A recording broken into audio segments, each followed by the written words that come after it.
Hello, and wow, why is this so slow? What gives? What gives? Okay, let me just let me just close up some programs. They usually don't take that much space, but man, what the f yes, close that. Whoa, okay. Hey Jesus, welcome to another stream by Atari Yeo, who is probably a little bit too low on the... Oh, wait a second. Wait a second, I think that I see another problem.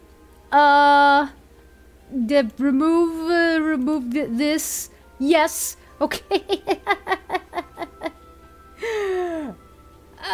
Jesus, welcome to another stream by Atari Yeo, Grand Shaman of Atlantis.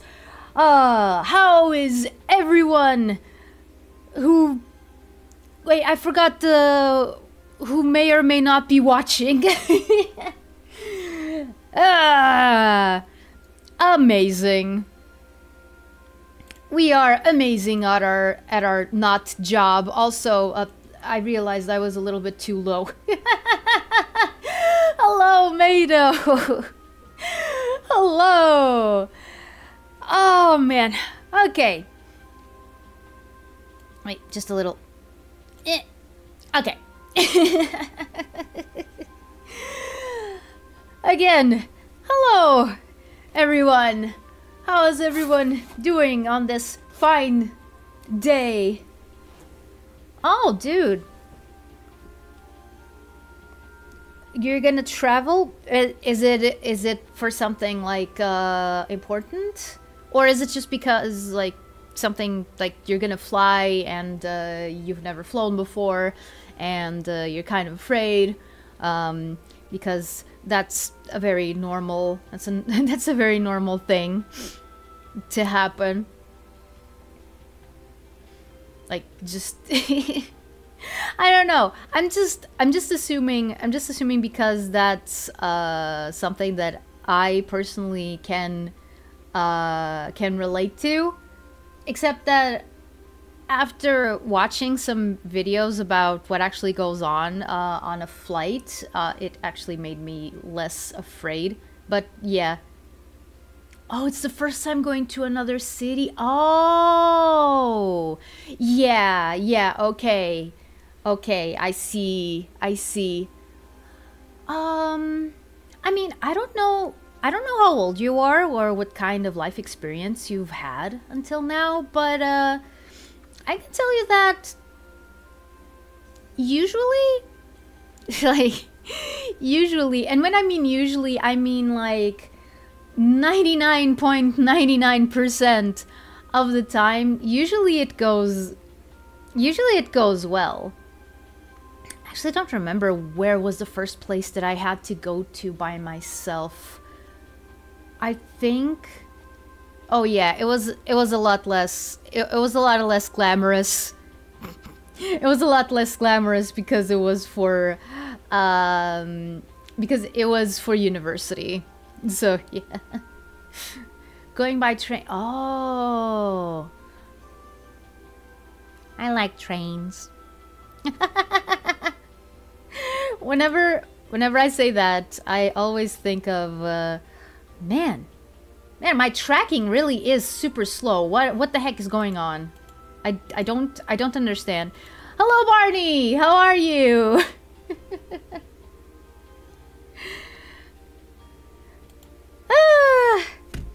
Oh, wait a second. I just remembered that I like... Oh, yeah, the SDF movie, yeah. But yeah, have a safe travel. Don't worry, everything's gonna be okay.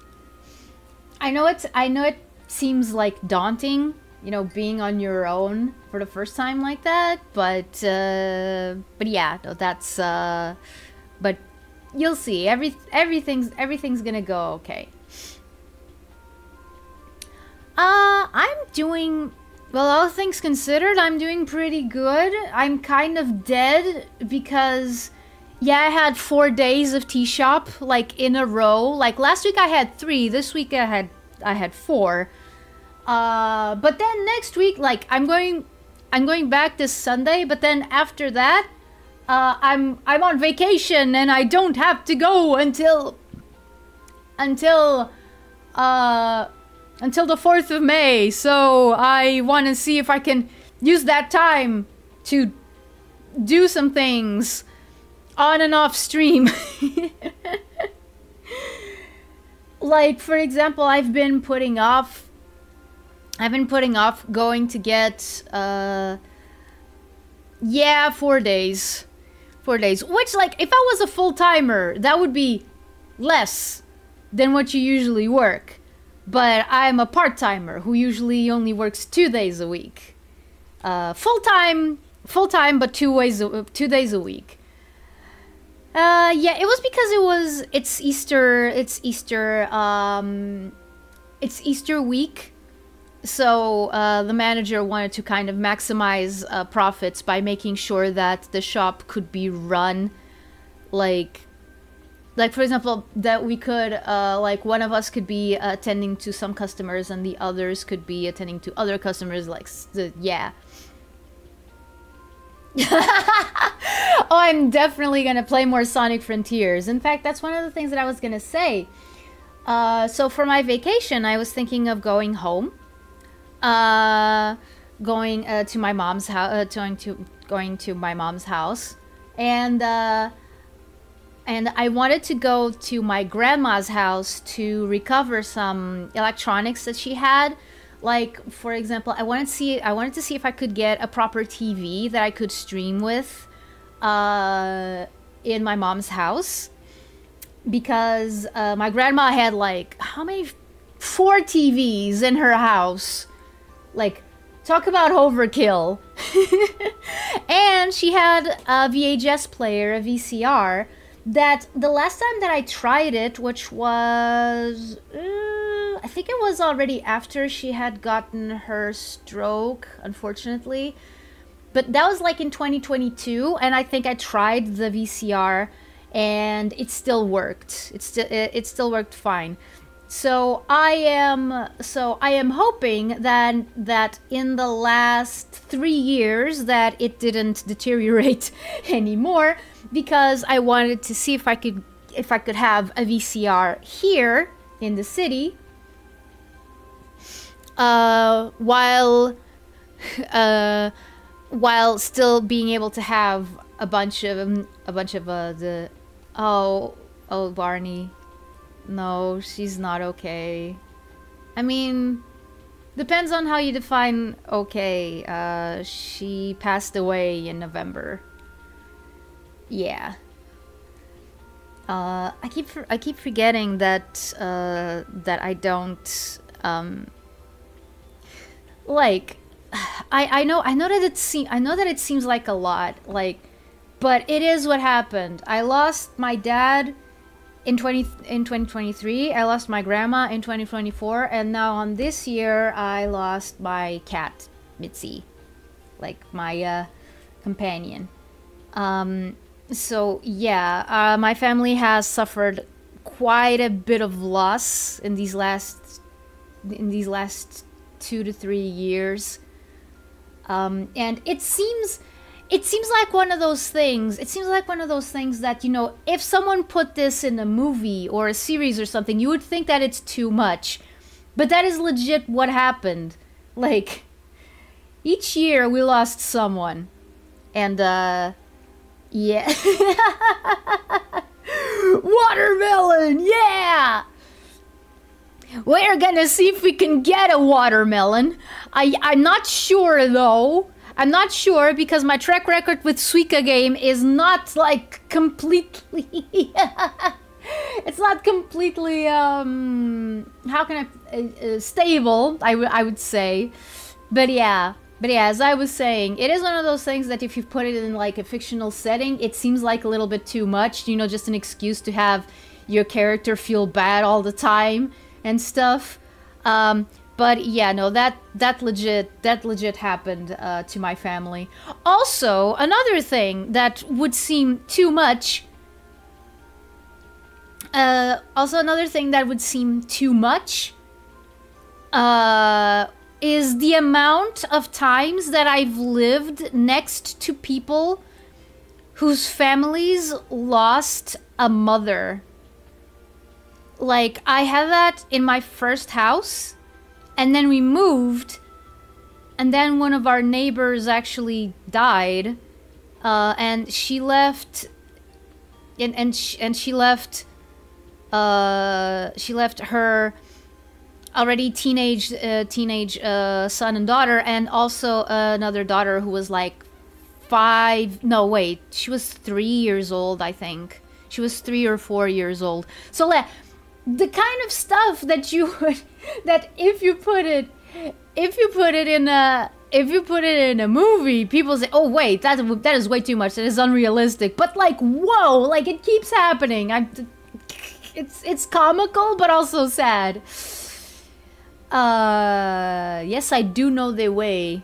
I mean, you can ask my plushie. He's back there. Yeah, thank you, Barney. Thank you. Okay, there was one thing that I wanted to talk about before going into the game, and I hope that I don't take too much, because I honestly don't have much to say, but at the same time, I think I want to say something. Mostly because it's kind of big news in the space of the internet that I just happen to inhabit. So, yeah, I don't know how familiar you guys or anyone watching the VOD is. Yeah, no, that is true. That is true, Barney. That is true. By the way, today I'm hydrating with carrot juice because I'm a contrarian. We're playing a game about fruit and I'm drinking carrot juice. But yeah, so as some of you may know, there is a pretty big VTuber that is going to graduate on the beginning of March, if I am not wrong. I got the news, but I didn't get the exact day. I think that it's on the 1st of May that she's gonna hold like her last stream. I'm talking, of course, about Gargura. Oh man, I had thought of doing like a whole dang it. I thought of making a whole a whole introducing, like, the whole thing of, oh yeah, first I've got to address the elephant in the room, or in this case, the shark in the room, and then I forgot, and now I feel dumb. Ah, man. Stupid. Yeah, I'm sure Haya is proud, yeah. Yeah, I'm sure she is. Is it better than tomato juice? I don't know. I've never tried tomato juice. I only tried gazpacho, which is not the same thing. Like, gazpacho is salty. It's supposed to be more of a soup. So, yeah. I miss her already. Yeah, we all do.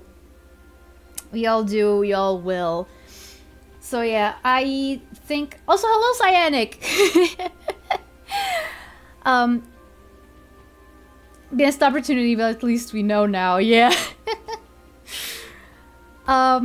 But yeah, so I just wanted to talk a little bit about my history with the VTubing, because Gura was a part of it. She was not like... She was always there. She was always there. Like, I got into VTubing when Council had just debuted. So yeah, they were the new kids on the block. no relation to the 80s band.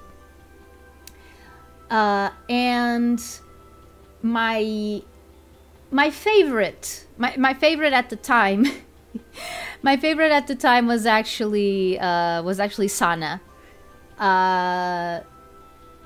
So yeah, she was the closest thing to an Oshi that I had. But I also liked Gura a lot. Gura, Ina, and Sana were my favorites, followed closely by Fauna. And I did, and when I was thinking of a VTuber concept for myself, you know, inspired by those VTubers. Of course, at the time, I wasn't really aware of how corpo VTubing could be. I just assumed that these were girls who had gotten an opportunity that, oh, hi, Danielle C. Okay. You're more than welcome. Thank you.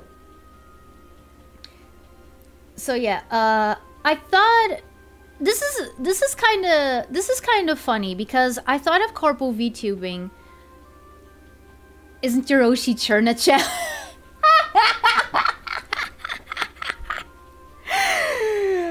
Who can forget Cherna-chan? Cherna-chan! Cherna-chan, my beloved! My traumatizing experience at the age of 8 years old. Oh. But yeah. Hi, Kono. Hi. Oh, glad to have you here, dude. But yeah.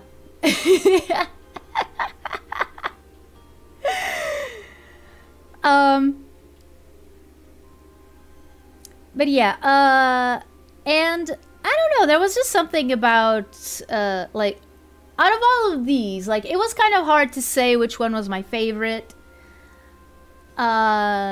which one was actually my favorite, but because it kept fluctuating, then Sana left, and it was like, oh well, I don't know.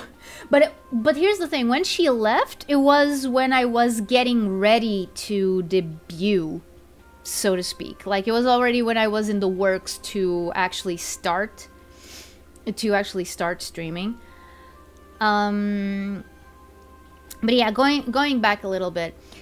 So when I was trying to figure out how I should present myself to the world, I had a couple different concepts floating around in my head until hello, new around, hi. Missed opportunity to say yellow because, you know, you're a cat. Hi, Deku, how are you? So yeah, I'm currently talking about Gura because, you know, the whole graduation thing. But I'm mostly going into how she influenced me and some of my decisions. But yeah, so I was playing around. Well, actually, should it be me or Lyra talking about this? Before I came to be, Lyra Lyra came up with a couple of different concepts that she could use for a VTuber. But no matter what she tried, there was hello, everyone.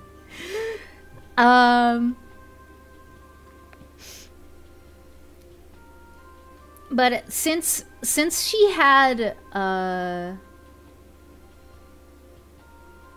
okay, new around, that's okay. That's perfectly fine. Don't worry. Um, so yeah. She had a couple of concepts, but then she remembered all that she had with the Atlantis thing from that other project, you know, Ari and Lucia, the one that didn't the one that didn't go anywhere, or at least hasn't gone anywhere as of now. I wish I were a bud. Oh my god. And she actually was like, oh frick, if people see me jumping on the scene with a VTuber that is based on Atlantis, people are gonna think that I'm a copycat, that I copied Gargura, that I tried to go after her success, when it's totally not. Like, this concept has been around before.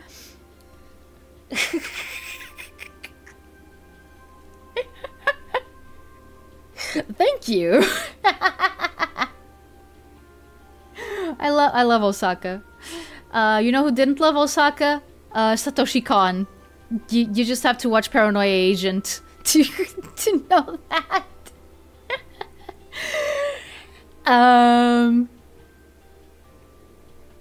But yeah, she was terrified that people would think that she was just trying to ride on Gargura's success while she had this concept already floating around since 2015, like since 2015, which is, I believe, even before cover was even a thing. Like, there may be, like, so yeah, definitely before the concept for Gura came out. Chat, we are so Atlantis square pantis right now. We will be in a bit, because I tell you, the weight of these watermelons sure is going to be a factor in the sinking of Atlantis. Probably. I don't know. Is Gura from the past? Atlantis never been there. Is Gura from the past? I thought her character was just questionably old. Yeah. No, that's what we're talking about. Cooler soup. The fact that she's going to be gone, and I just wanted to talk about how she influenced me. She influenced me in, you know, or how she did not influence me. But yeah, no, Agura was supposed to be like over 9,000 years old. That was the lore. Which, if you know one of my problems with the movie, with the Disney movie Atlantis, it is indeed the fact that they let the characters be like 1,000, 2,000, like 10,000 years old. Like, because that opens up a lot of questions, and most people, what, 9,000? That can't be right. No, it cannot, because writing characters are over 9,000 years old. That carries with it some things that, for example, the Atlantis movie didn't. I keep saying this, but the fact that Kida doesn't know how to read, yeah, okay, sure, fine. She was a toddler when Atlantis went down. But the adults also forgot how to read? Or does everyone, like every single person in Atlantis, just refuse to read? Like, they just see the words and they're like, nope, not even gonna look at them, nope. Yeah, no, she is definitely, even if you don't care much about Gura, like, you have to admit that she was, you know, hugely influential in the VTuber scene, which is why I thought, okay, I can't start today's stream without addressing it, without talking about it, especially because she was a fellow Atlantean. Yeah. Yeah, no, like, there need to be some major magic shenanigans going on for a being to be to be 9,000 years old. And like, if I may be honest, and that's one of the reasons why my fears about being compared to Gura were assuaged somewhat. Yeah, Disney's Atlantis is. Disney's Atlantis is. But yeah, one of the things that did assuage my fears was that from the beginning, I did know that I wanted to go deeper with the Atlantis lore. I wanted to actually build an Atlantis in which you could actually tell stories, or a story anyway. Something that you could write a book with, or a movie, or something like that. That's what I wanted with my version. That's what I wanted with my version of Atlantis. Which I quickly realized was not what Hololive was gonna do with Gura's version of Atlantis. Like, the most that you get is that, yeah, it seems like Gura was some sort of royalty, but then again, her Atlantis is, you know, completely sunk. It is, you know, the kind of Atlantis that Disney wanted to get away with, you know, the Greek columns underwater, sort of thing. Atlanteans learned to write before they could read. Man. That is a feat in of itself. That is amazing, actually. How did they do that? Maybe that's the lost knowledge of the Atlantis. They knew how to learn to write before you can read. And no, we're not talking about like drawing pictures and stuff. We're talking about like actual letters or sigils or hieroglyphs or whatever. We're actually talking about writing, not, you know, pictures that you could say tell a story. Like, for example, oh, I charged into a bowl in a cave and then I killed it with my friends. We're not talking about that.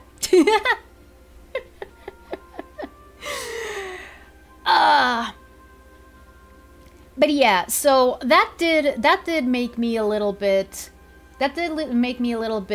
more confident in going ahead with myself as this. Okay, yes, we're going to go full on with the Atlantis idea. I don't care that Gura is also from Atlantis. If anyone asks, I'll just say, oh, it's a different version of Atlantis. You know, like Disney has a different version of Atlantis. Nadia of the Secret of the Blue Water has a different version of Atlantis. Ninja Turtles has multiple different versions of Atlantis, now that I think about it. The 2003 show, I think, actually has Atlantis be a pretty big deal. Whereas, for example, in the 87 show, there is like one episode, I think, that some Atlanteans think that April is their queen or something. Imagine being an Atlantean scholar again. Yo, bro, you know what this means? I got no clue. What do you mean? You wrote it. Just because I wrote it doesn't mean I can read it, Lamau. Stargate Atlantis was a spaceship. Oh yeah, yeah. No, I do think, I do think that, yeah. When it comes to lore, yeah, no, like, yeah, that's one of the things that I said, you know, that I loved about Tempest, you know, Holostar's Yen. It's because they actually took the lore a little bit more seriously. And then not only did it become clear that no, they were not going to do anything with it, other than the little shorts and stuff, which were cool, but then Magni and Vesper left, and then it became 100% clear, no, like, no, you can never... This is what's sad. This is what's sad about Corpo VTubing to me. Corpo VTubing to me has one major advantage over being an indie. I'll answer in a bit, Cooler Soup. Don't worry. It might seem astray. What about this as trains? I don't even have trains here. From oh.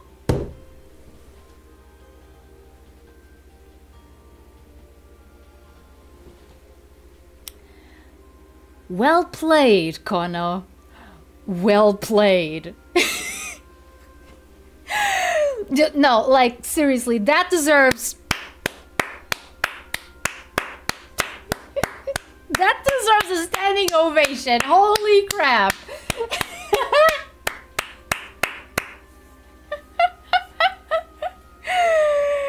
Got him.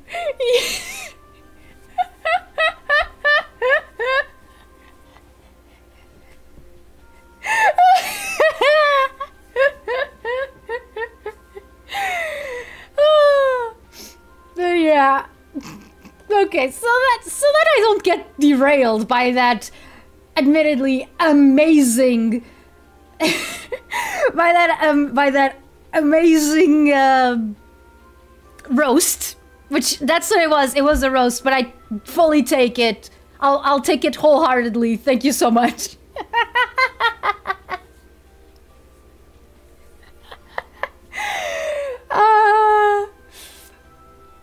But yeah, back then, I thought that, you know, the advantage over that corpos had over indies, usually, you know, the most direct one, was that corpos had the kind of money. Yeah, no, that's true. That's true. That's true. That's true. New around.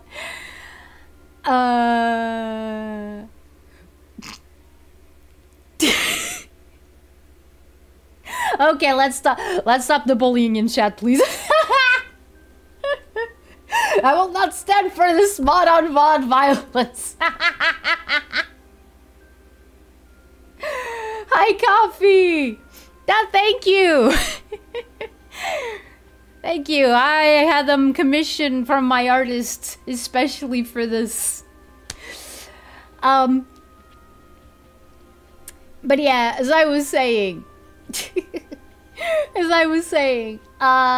advantage that you had, that corpos had over indies, was that they had more resources, which means that they could, in theory, use those resources to commission, like, I don't know. Yeah, let's stick to bullying Atari. He's used to it by now. He's desensitized.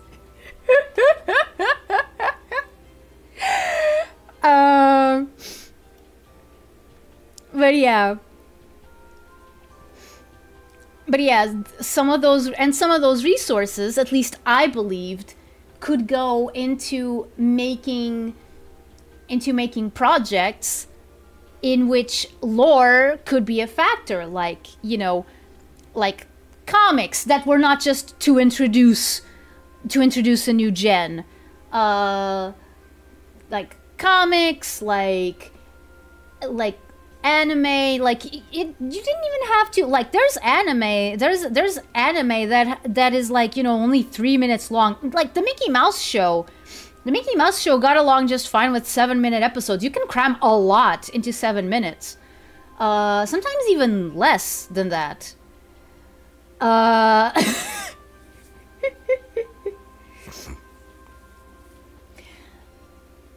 CV Shoujo is a little bit different because I don't really know, like, other than merch opportunities, I don't really know what they do.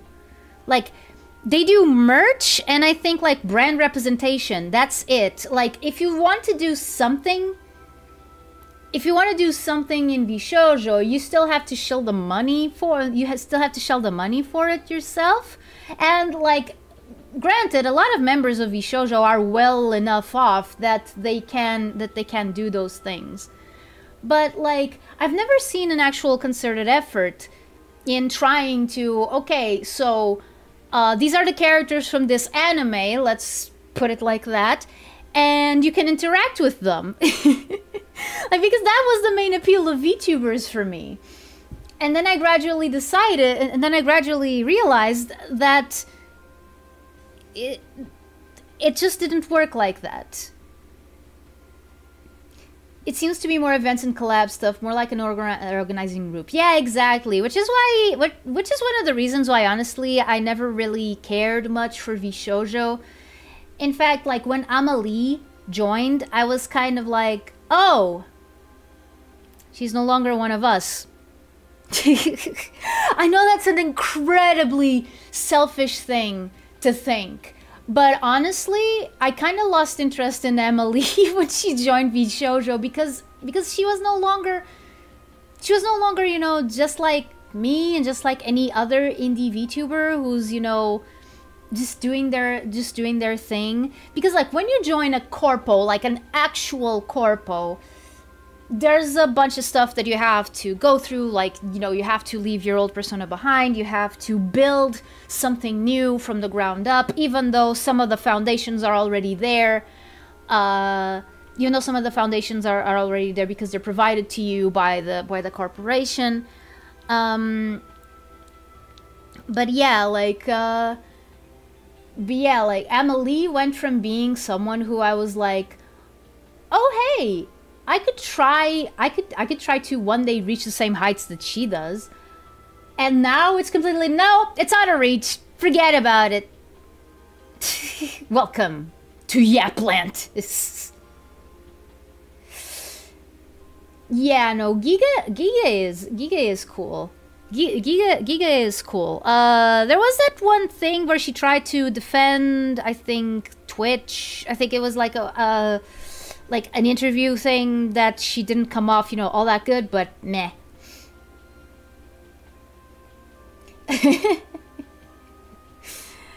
But yeah.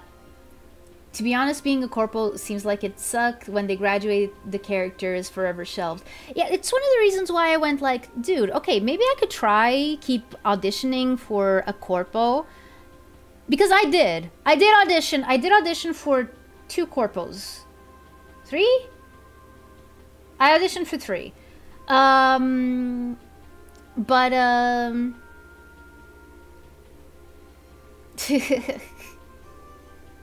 yeah, no, right. But yeah, like, but see, like, in a version of reality that I thought that would be kind of impossible. Like, you know, okay, so this character just up and left? Okay, this character from this anime or this game or whatever just up and left. You can't see them anymore. They were there one day and now they left. See, like, that's what was ridiculous in my mind. Like, for someone like Magni and Vesper to just leave. Now, of course, I understand the reasoning and stuff, and I see that the problem was kind of me. I was the one who was thinking that they would do things that they were never going to do. It was just like, you know, delusional thinking on my part. But yeah. Yeah, no, like that's the main reason that everyone that most people usually say. As for me, one of the yeah, I know New Around, I know. Yeah, I was right? You think that I was right? Meido? But yeah, yeah, you type your response. You type your response while I go on with my grandpire. Yeah. Can't you keep? Yes, no, like you can keep your character with Vshoujo if you join it, but again, Vshoujo is not like, Vshoujo has no consistency. No coherence. I think it's mostly that. Vshoujo is incoherent. They do not have like a shared sort of universe. Like, I can't imagine all of these characters, let's put it like that. If you were to make like comics or a story with Vshoujo characters, let's call them characters, where would you begin? Where would you begin? What would be the base? Like, there is no base. So yeah. Yeah, no, like do they need a shared universe? I mean, like, you don't need a shared universe, but at least for the idea of a corporation that I had, it also gives the impression of attracting only controversial people. Yeah, that's true. Like, I'm just gonna say it outright, and if any of these people ever watches me, which is very unlikely, but the possibility is not like 0%. I only started giving Vshoujo more weight. Like, I only started giving Vshoujo a chance once Veibe, Silverveil, and Nyanners left. Like, to me, those three were the faces of Vshoujo. And please refrain from making any jokes about the faces of evil. I don't think that they are evil. I don't think that they are evil.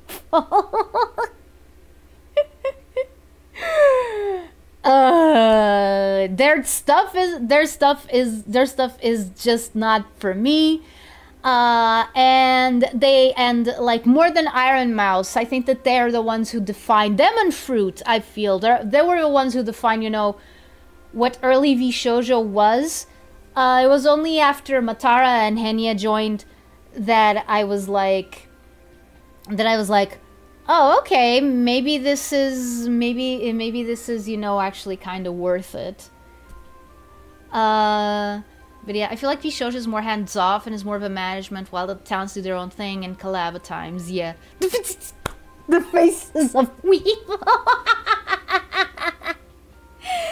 Yeah, Nyanners you either love or hate. Yeah, no, like, I know that she's controversial. Then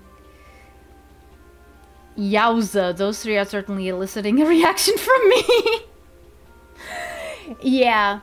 But like, when they left, that was the first time that I ever thought of giving Vshoujo a shot, because before that I was like, no, this is not what I like VTubing for.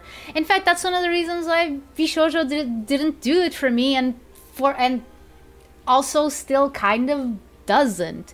Like, because I'm gonna be honest, a lot of Vshoujo to me falls into what I call just streamers with anime avatars. Which is what a lot of VTubers are.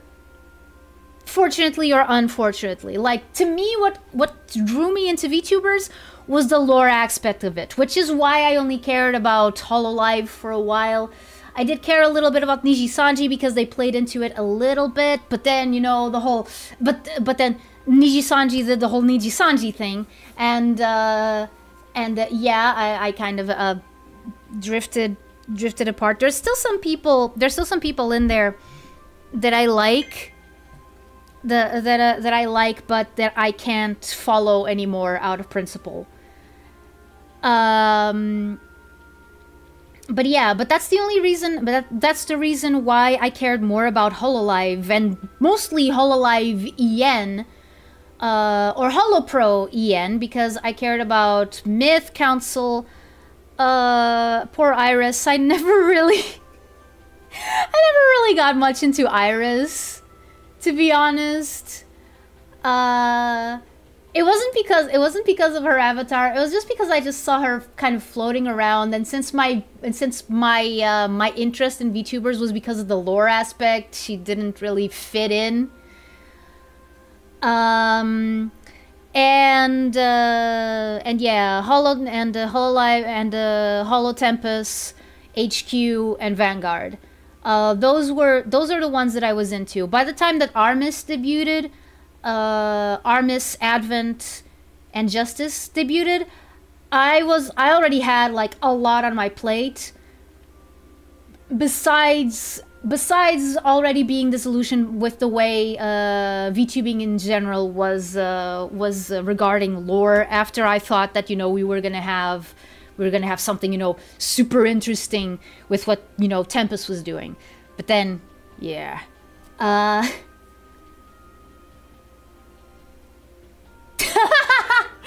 Doki Bird is pretty cool. He is.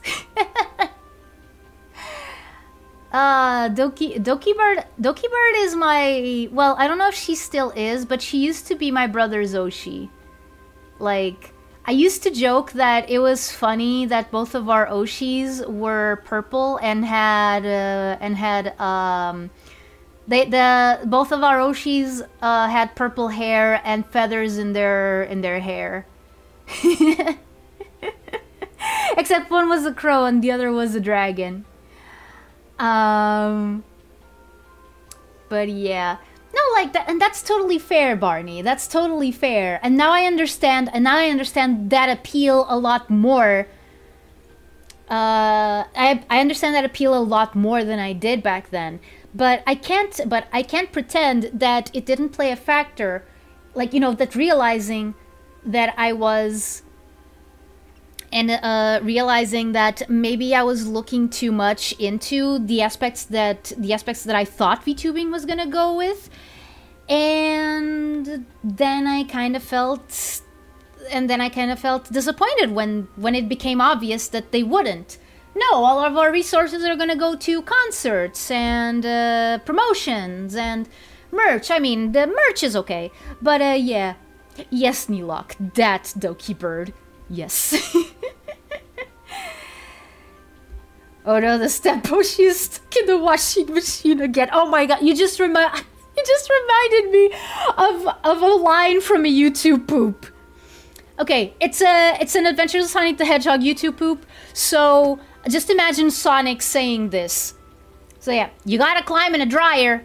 Bad things can happen if you don't. Pause for the dramatic effect. Yeah.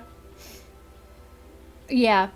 But yeah, and all of that journey started because of Gura.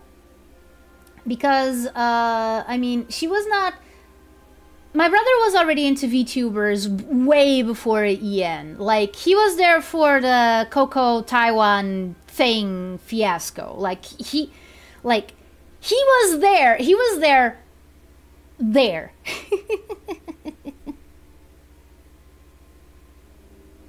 If you think that's a fun time, then you're really all wet. Yeah. You gotta climb the Sonic, no! I don't know. I don't know, Barney. It feels like it depends on the person, really. It depends on the person. For me, it matters.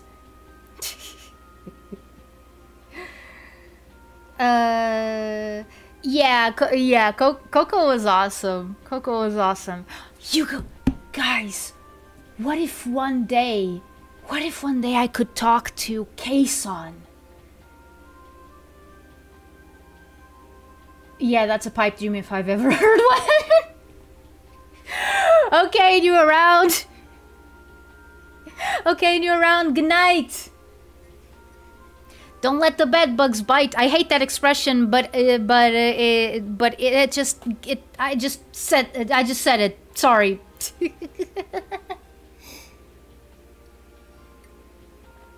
Sleep tight.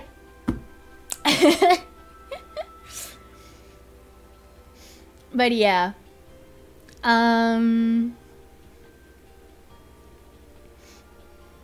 By the way, and it's too bad that New Around had. Why not hit her up? You can. I can do that. I can just try to talk to her. Like that.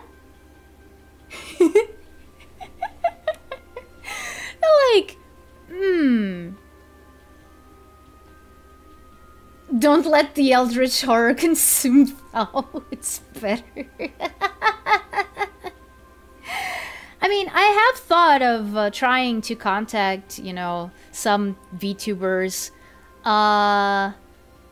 By the way, if you ever think of contacting a VTuber through Twitter, Twitter might flag you for suspicious activity. I tried to send, like, I was planning on sending good Happy New Year wishes to some of my favorites. To some of my favorites that I know had messages opened, direct messages open on Twitter, and my account got flagged for suspicious activity, like on the first one, for wanting to wish someone a Happy New Year.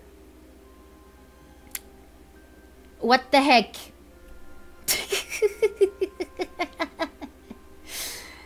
Yeah, no, I gotta see, like, who would be the ones that I actually admire, who would be open to something, to you know. Yeah, Coco really was the bridge who brought VTubing as we know it to the West. If not for Coco, there would be no Gura, as she pushed for a Nian branch. It's really sad that what then happened. Yeah. Yeah, no, Coco is a legend. Tell you what, it is illegal to be happy in this economy. You're not allowed to wish your favorite VTubers that you admire and want to meet someday a Happy New Year, because then that immediately means that you want to stalk them and follow them around everywhere and engage in illegal activities. Because life as we know it is a slippery slope and nothing is innocent. You can't do anything and we can't have nice things. You did get two-factor. I think, yeah. I think I had two-factor up already when that happened. I heard Twitter DMs are gonna turn into something else. Okay. Or maybe I just had an idea. Okay, what if I try? What if I want to contact? If I want to contact one of the, or some of, you know, the Hololive VTubers, what if I contact Hololive first? Like, you know, oh hey, I am a 700 subscriber indie VTuber who just happens to have some similar bits of lore to one of your VTubers, you know, the one that's gonna graduate, that was kind of the biggest VTuber for a while, and I think still is, and it's still gonna be because her legend is never going to be surpassed. Yeah, can I collab with one of your VTubers?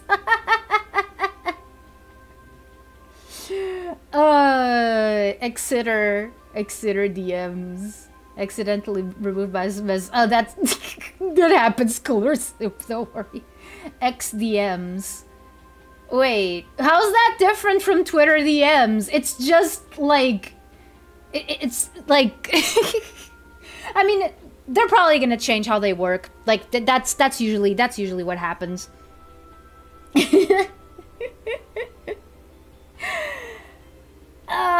But yeah, no, I would really want to see if I can start,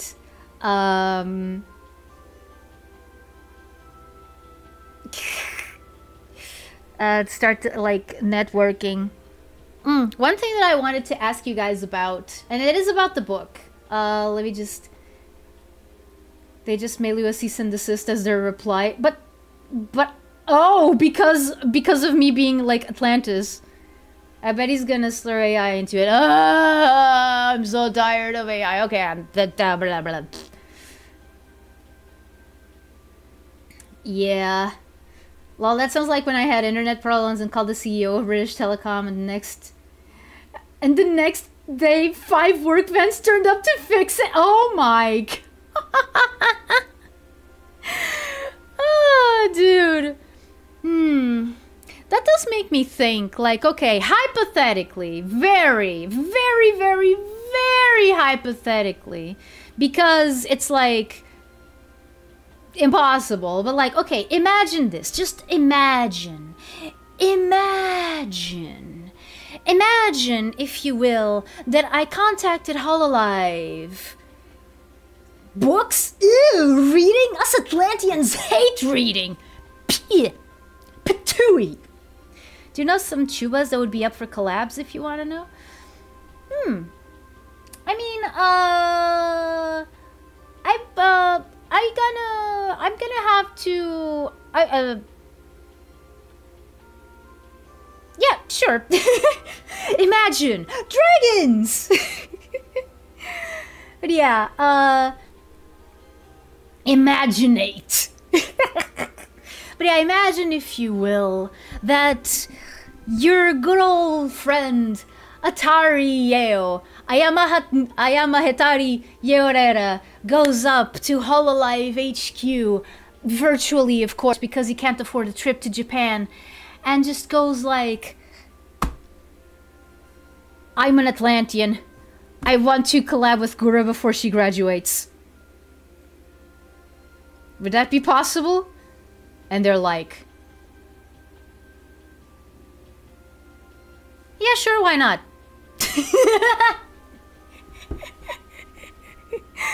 Oh man, that would be... No, it's okay. No, it's okay. It's okay, May, though. It's just that when it comes to collabs, I may not seem like it, but I'm a little bit I have two modes. I have two modes when it comes to interacting with other people. One is I cannot believe this is an introvert. And the other is I don't want to be a burden on other people to a point that I'm just going to close myself in my shell and forget I ever existed. Thank you.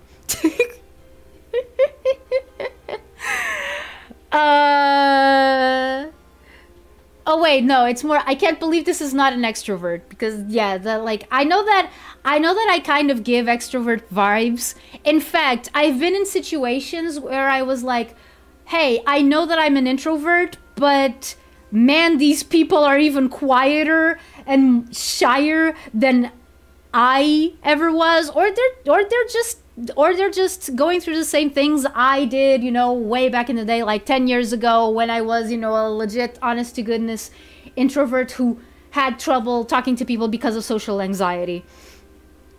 Ask if you can adopt her. I mean, that does segue into something that I was gonna say. Damn, Atari, just like me. Yeah, like, so yeah, my extrovert mode is when I do like bold things, like, for example, try to DM VTubers that are much bigger than I am on Twitter, wishing them a happy new year, and who could just open up, like, I don't know, Astraline's page and just try to email, for example, Mary. Hi Mary, big fan of your work. Wanna do a collab? Because I know that you write a lot and a lot of lore for other VTubers, and I want to write a book, and maybe we could exchange ideas and stuff. Like a part of me is completely able to do that, just like on a whim. Another is, oh man, Mary?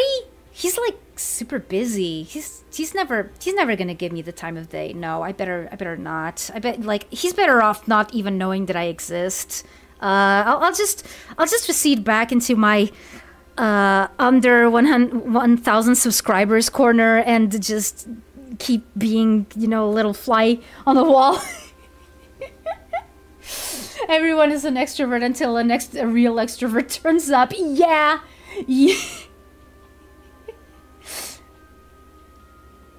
I think I'm an extrovert, but just very nerdy interests, which makes socializing hard. Yeah, no, like, I know that I'm an introvert because that is indeed how I recharge my batteries. Like, I am able to talk to people like, you know, super normally. Like, again, I can be pretty bold. I can be pretty bold. Which is something that I was able to do when I was a kid, and then as I grew up, I lost, and then I gained again after I decided to treat my depression and anxiety issues. So yeah, I think that my personality right now is closer to how it was when I was, you know, a little kid than to how it was 10, 15 years ago. Which is so weird to think about, but also makes me happy. Also makes me happy to think that I am closer to who I was meant to be. You know, all this time. To me, you give me ambivert vibes. Yeah, I've heard of that. I've heard of ambiverts. Yeah, maybe that's what I am. Like, I'm still, like, in the Myers-Briggs thing, I'm still an INTP, though.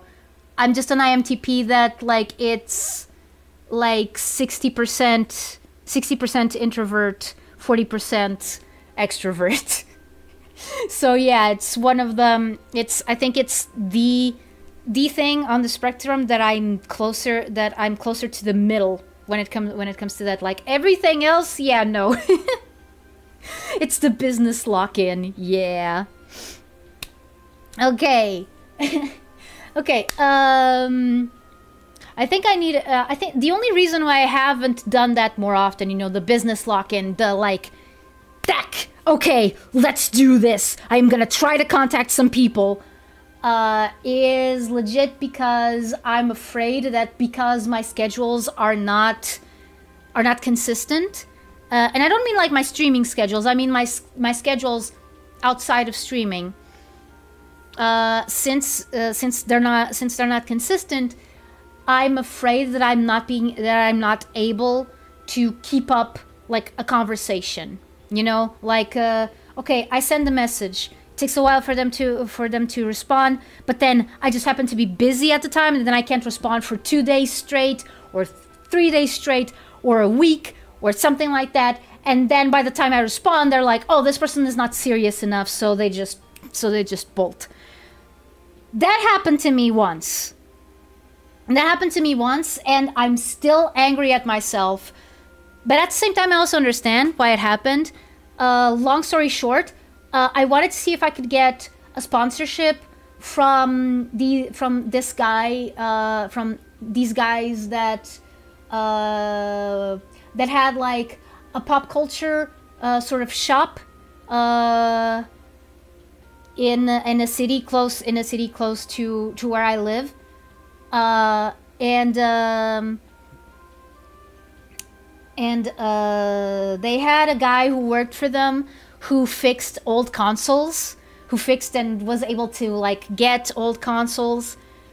Gamer subs, no.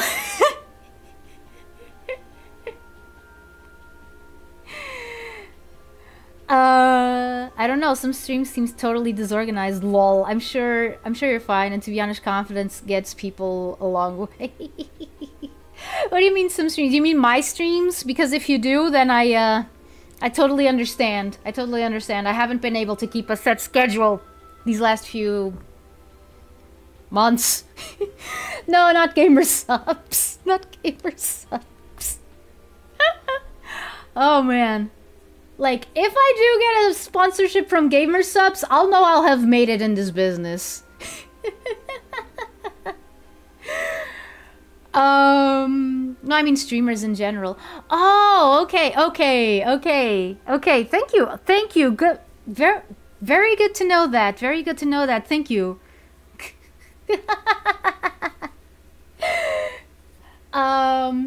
But yeah, so they had this guy who worked for them who was able to do those things, and I do happen to have like 2 controllers, like one for the PS1 and one for the PS2, that desperately need fixing. One just stopped working altogether. The other one, the left thumbstick is stuck. It always goes up.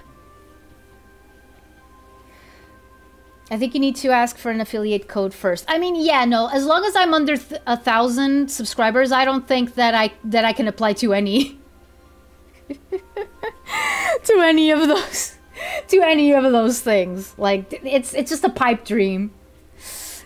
Well, not exactly a pipe dream, because a pipe dream would imply something that I'm really, really passionate about, and I'm not really passionate about gamer subs, and I probably shouldn't have said that, because there goes my sponsorship. Okay, goodbye.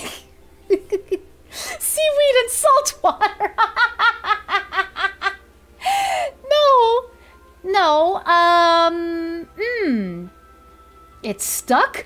What a joy. Yep. Yeah, and it was actually playing Kingdom Hearts that I realized that it was stuck. Like, you know, Sora wouldn't stop going forward. Like, and like, okay, and I could try to move it in the other directions, but every time that I let go, he just kept moving forward. I mean, but yeah, talking about Kingdom Hearts, a flavor that I do think would be good, and you know, it is Kingdom Heartsy as well. But yeah, like sea salt ice cream. Even though I'm not sure if like Tokyo Disneyland has the copyright on that. So we just need to dupe 300 people into becoming fans of an Atlantean shaman. Control, yeah. So, all right, boys, here's the plan. We need to lure 300 people, real people, not bots, into this stream from this Atlantean shaman, see? He has interesting things to say, see? Has interesting things to say, see? And he has funny reactions while he's playing video games, see? Yeah, controller drift is terrible.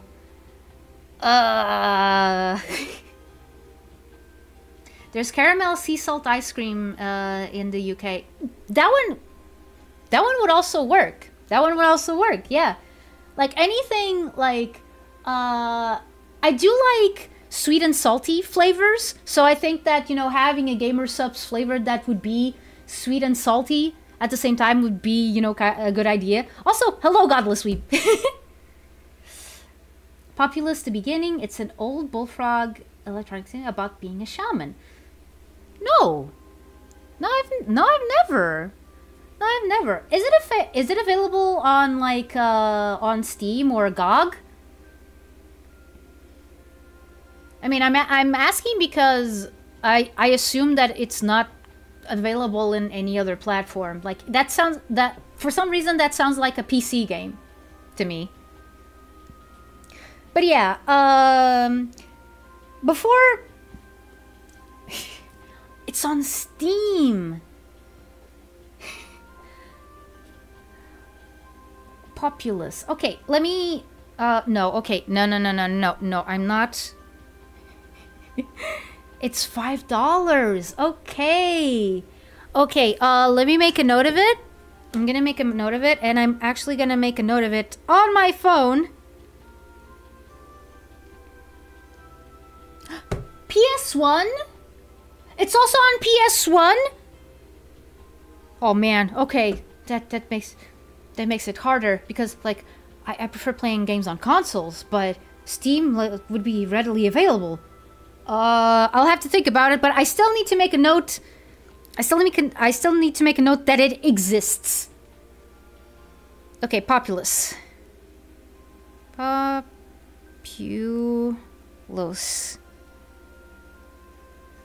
Populous, the beginning. The beginning. Okay.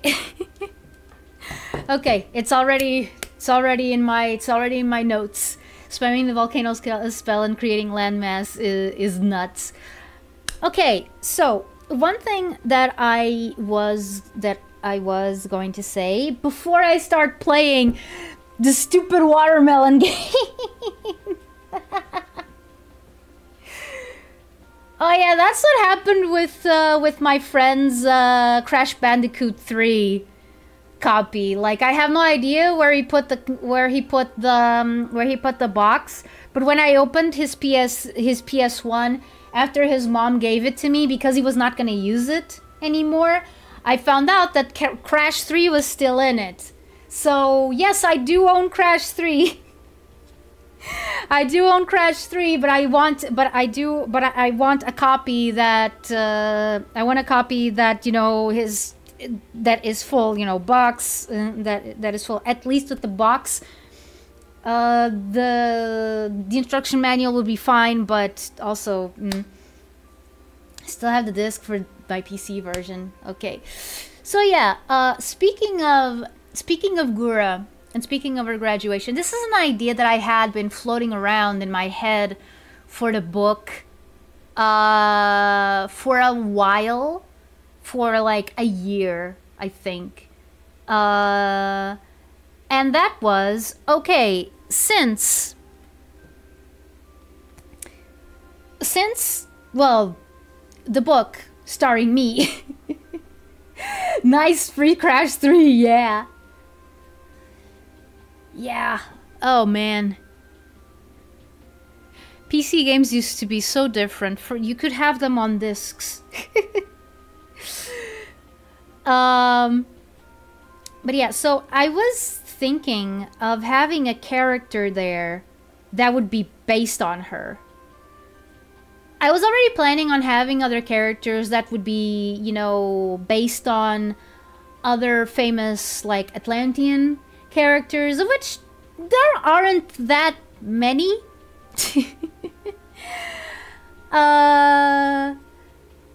But yeah, I was thinking of having a character based on her, kind of like as a tribute, and also because I think it would be interesting, like, you know, a different version of Gura. Now I don't know if she should be in like in a position that is, you know, like important, like for example she should be a princess or something. Like, I'm not a prince, I'm not even nobility, because usually the grand shaman and shamans in general, they don't have to be nobility. I mean, it is kind of an easy way in Atlantis for a family to gain some sort of like reputation. If one of the family members is a shaman or a priest. Oh man, yeah. Hey, did you want it back? Oh gosh, is that where it went? Yeah.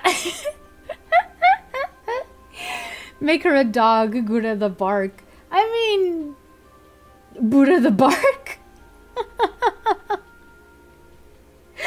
I mean, that would be an interesting idea for sure.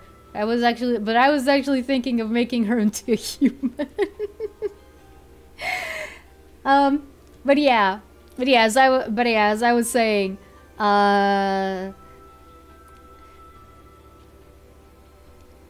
the thing is that in order to be a shaman, you either can, like, you can train even if you don't have like the aptitude for it, but if you have it, like I did, it's a lot easier. And then again, I only made a grand shaman because the previous grand shaman wanted me to be it, because that's usually how it happens. Like, the previous grand shaman nominates the next grand shaman, and then they die. I mean, depends on when in their life they nominate the next. But it tends to be usually when they're nearing the end of their life. So yeah, and I think that it's so that people won't like try to convince them to choose someone else, because they usually go with their gut. So yeah. So yeah, I did think of that. Not sure if it's a good idea. If it's a good idea or not. Because yeah, there is a royal family.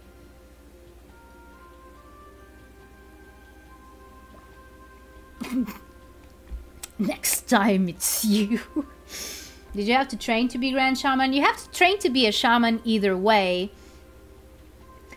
But usually the person who's appointed Grand Shaman, usually they're just given like, they just get like one-on-one tutoring with the previous Grand Shaman, if they do that. Like, because every shaman knows the precepts.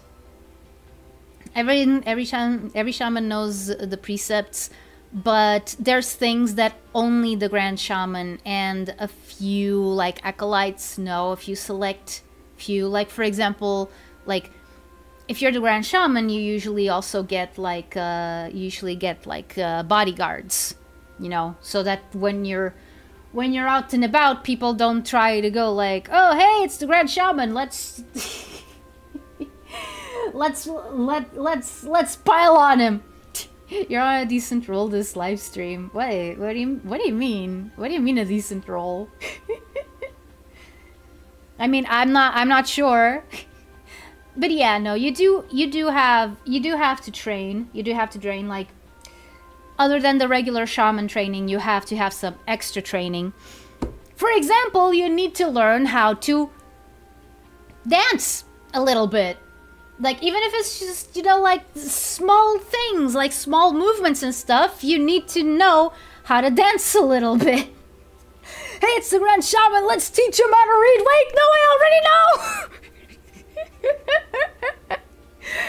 Yeah, usually I do forego my bodyguards because because I'm weird like that. It's one of the things that that the rest of the clergy, you know, the high-ranking clergy doesn't really like.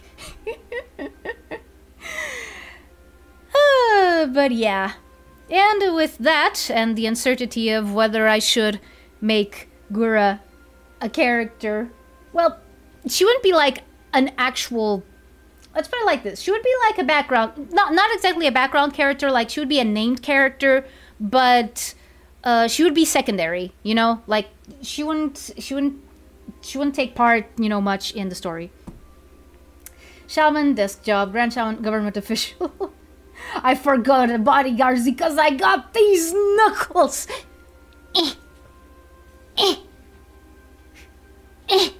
Wait, I have my stick. Still nothing? Still nothing?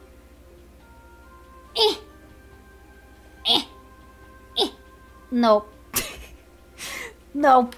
Nope. I'm not gonna survive that. Nope. And then alternatively, I just show them a plushie of Knuckles. And then they leave me alone. Stick him to a Atari. I'm trying.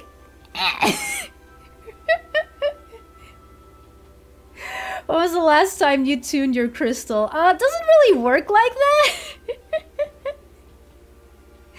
It doesn't really work like that. But yeah, no, like, I mean, yeah, if I wanted, I could, you know, use the energy blast things. The staff can clone. That's pretty cool. No, like the staff. Oh, you're right. Oh man, I knew one day I would forget. I knew that one day I would forget that the staff is already present in my background. Like, that's already against the wall over there. I knew that I was gonna forget one day. Today was the day. Hallelujah. It finally happened.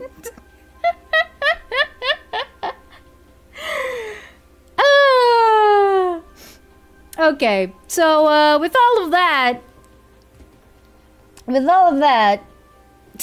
I think it's finally time that I actually do Zatsu with a purpose. Because I can't, like, I can't lie about the... I can't lie about the contents of the stream. Okay, let's go. My mouth was stuck for a second. Okay. Are you ready to see some fruit?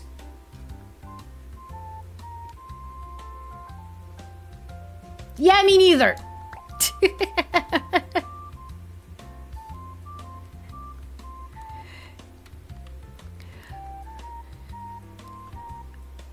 Okay, so here's the thing about me And this game, yes, I know I'm not connected to the internet. Why do these games always go like, oh, you're not connected to the internet? Why would I want to be connected to the internet to play the game, dude?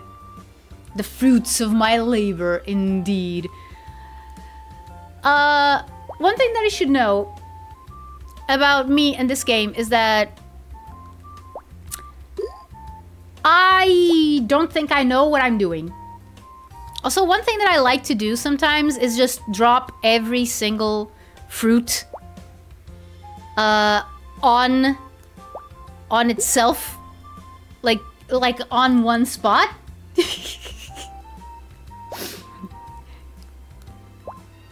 Yeah, actually, now that I think about it, to burn more energy. To burn more energy. What? Streaming with no internet. It's a miracle. No, the Switch is not connected to the internet. My laptop is. Maybe see if you can make a background without your staff and pair the toggle for switching the background and enabling your staff on Atari. I wonder if that can be done. I mean, I could ask for a version. I could ask for a version without the staff. I'm pretty sure that Kaola wouldn't mind. In fact, she already offered to do animations for me. But I've already told her that, look, I only want to commission animations when I actually have the money for it. Because I want to pay you properly, okay? You and any other animators that I hire, if any. Oh, with Wi-Fi connection. Yeah, no, I don't need to burn more energy. Besides, like, my electricity here, my power is a little bit wonky because I can't have two high energy appliances turned on at the same time.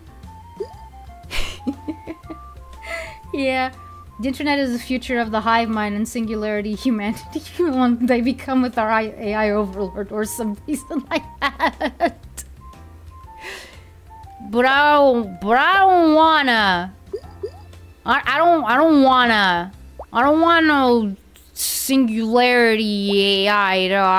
I wanna be my own self and have freedom, like in those commercials from Apple in the 80s. That were like, yeah, dare to be different. Yeah, dare to be different. Buy all of our products and be like everyone else. So different. Wow. Those commercials were a bit ironic. At the time, I don't think they were. Because, yeah, like, Apple was legit losing ground. Oh, that was stupid of me. Apple was indeed losing a lot of ground to Windows. I think that they only got, like... I think that Apple only got popular, I think, during the 2000s. I think it was the iPod. Oh, frick. Individuality is a sham, man. They really were looking back. Yeah. So that's a little weird to think about nowadays. Like now they're pretty much on. I don't know. Okay, I was gonna say that they're pretty much on equal terms, but I could be 100% wrong. I could be 100% misleading, spreading misinformation about Apple being ahead of Microsoft. Well, Microsoft are like, you know, because I'm just talking about Mac versus PC or Android versus Mac OS. I think that's what it's called.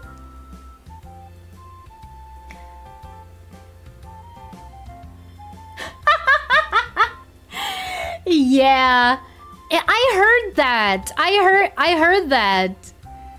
I heard that. By the way, story time. Okay, so back in like 2009. Back in 2009, I was getting ready to try my hand at a higher education course that was more focused on digital stuff. Like, to give you an idea, like, it was a design-focused thing, except we never really learned a lot of, you know, design. Like, the teacher said we did. I don't remember any actual, like, principles that I can use on a regular basis nowadays, like when I do thumbnails and stuff. Like, I remember the basics.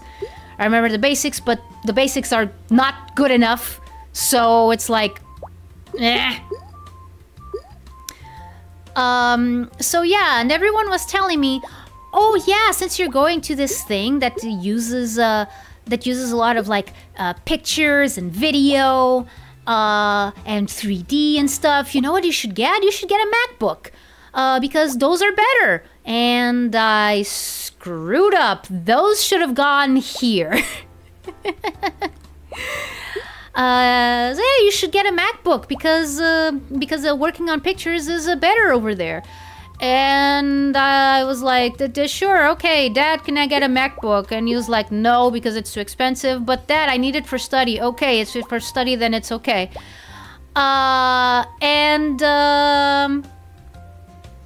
Just imagine my Atlantean father being like, no, you can't get a MacBook.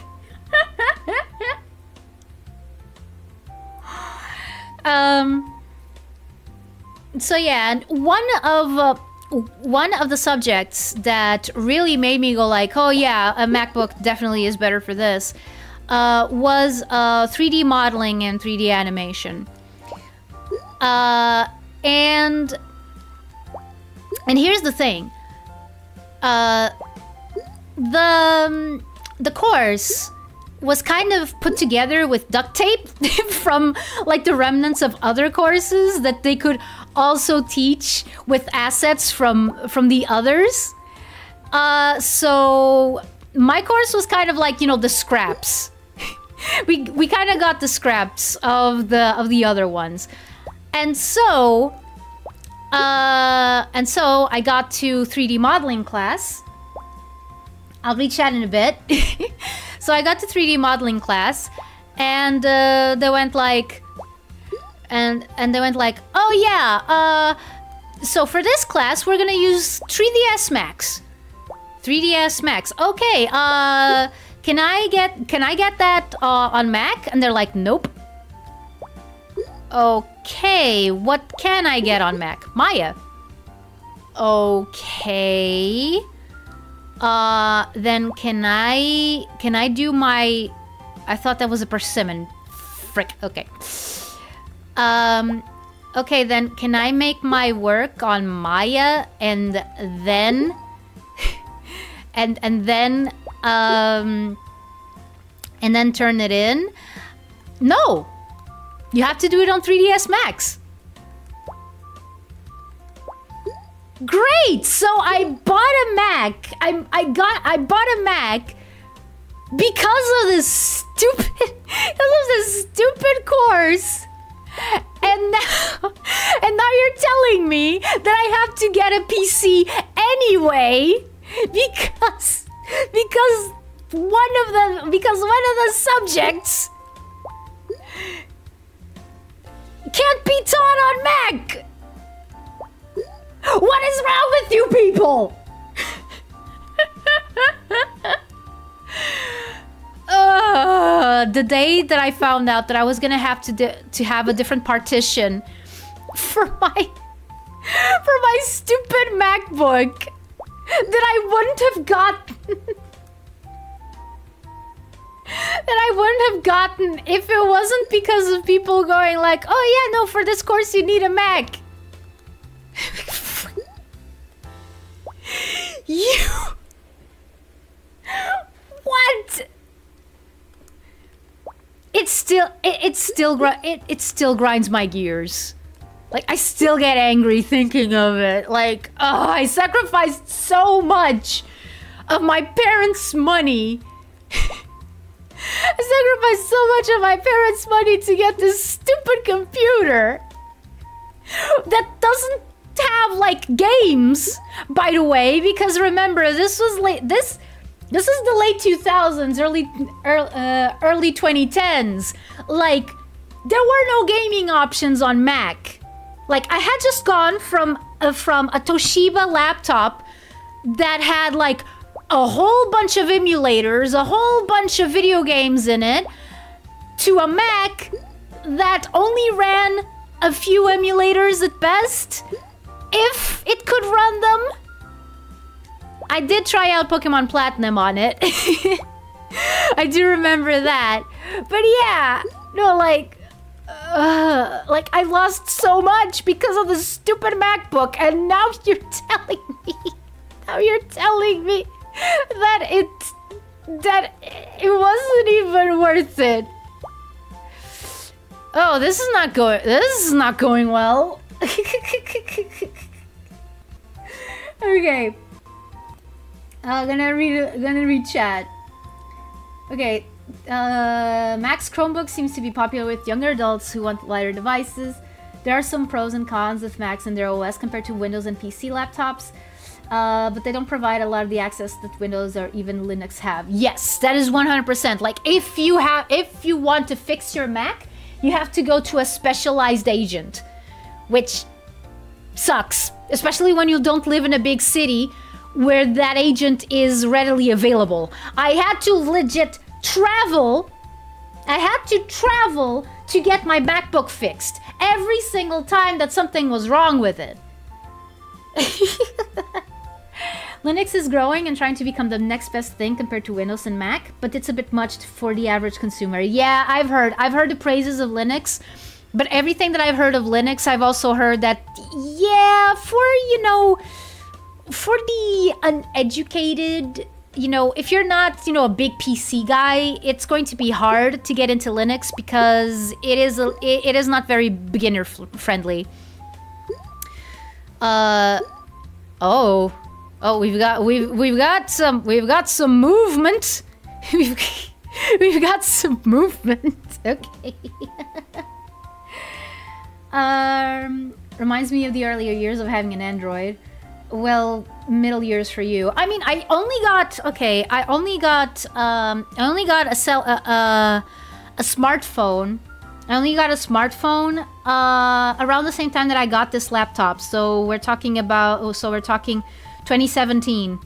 Like, that was the first smartphone that I had. Pretty late in the game, I know. It was only when I started seeing that, oh man, so people are just using things that you just can't do in computers anymore. Like, you actually have to have an Android, like, or a smartphone of some kind. And I thought that was dumb. That was stupid. I hated it because I was perfectly fine with my. It wasn't even a flip. It wasn't even a flip phone. It was just like a normal, mid 2000s phone. And I was perfectly fine with it. Like, it worked fine. But yeah, no, technology marches on, and people want to sell you stuff, so they make things purposely obsolete. I love it. In case you didn't notice, no, I don't love it. I hate it. I hate it. I wish that wish that would stop, but no. Okay. I learned that Macs are really good for almost everything except coding, engineering, related activities, but I could be wrong. Yeah, that's the general idea. Macs were extremely limited back then. Hi, Zen! Sorry! Yeah. Hello, Atari only places my stand. Yeah. Yeah, like, okay, I have no idea what the context was for that. Like, I'm still gonna have to see what that video is about, but like, it's most likely after about like something actually like Atari related, as in the company formerly known as Infogrames, probably. But yeah. Oh, okay. Wait. Hello? Oh! Dude! Okay.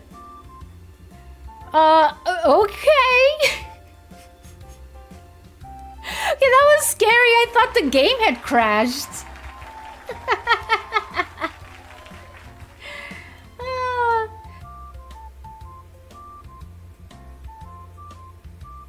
Apple getting support second, yeah. If you have only Apple products, they are great. How the turntables. Chat's humor is officially fantastic.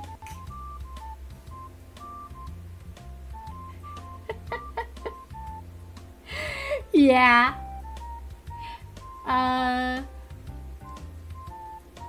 My bro split like 1/8 of a wine glass onto his MacBook Air Pro. The whole thing instantly died. Oh man. By the way, the context is that they are big fans of you and want to collaborate. Too shy to ask.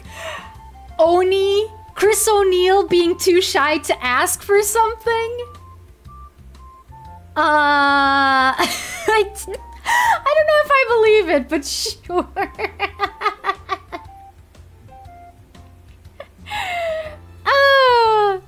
But yeah.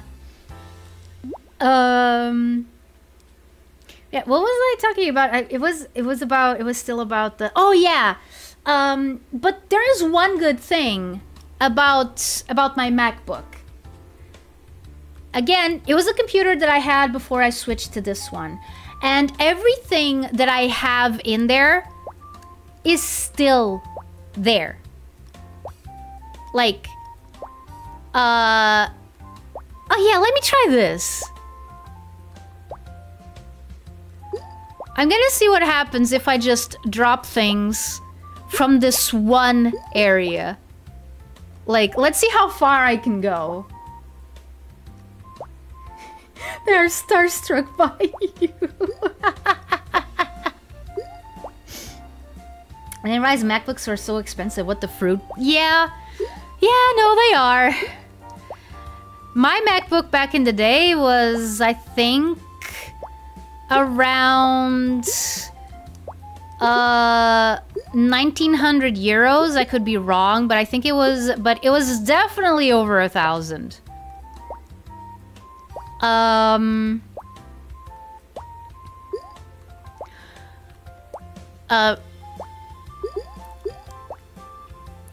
But yeah, but if I open my MacBook, everything is still there. The only problem, the big problem that I have with it, and the thing that made me actually have to switch computers, was that the screen, that like 1/3 of the screen died.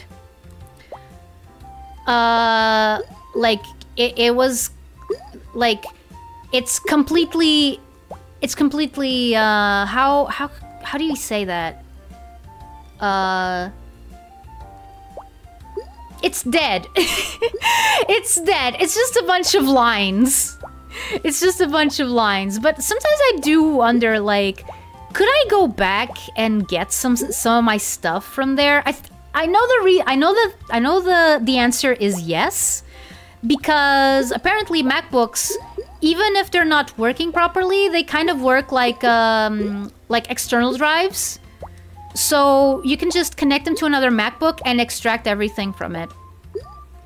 Problem is, I don't know anyone with a MacBook that could help me extract that. So maybe only if I went to like a repair shop or something and asked them to do that for me, and I have no idea if they would even be able to do that, because it has been quite a while since that model was current, so eh. Hello PPA, welcome. Apple is just expensive in general, yeah. Apple, Nintendo, and Disney are very similar in how they create their products, do pricing, and the fans they have. That is kind of weird. That is kind of weird to think about.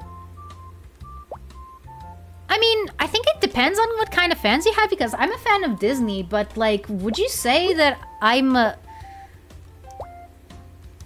would you say that I'm similar to like an Apple fan? Because I don't know. Or do you mean like the stereotypical fans? I wonder if you could pull files from an old Apple into an iPhone. Maybe. I don't have an iPhone to try it out with though.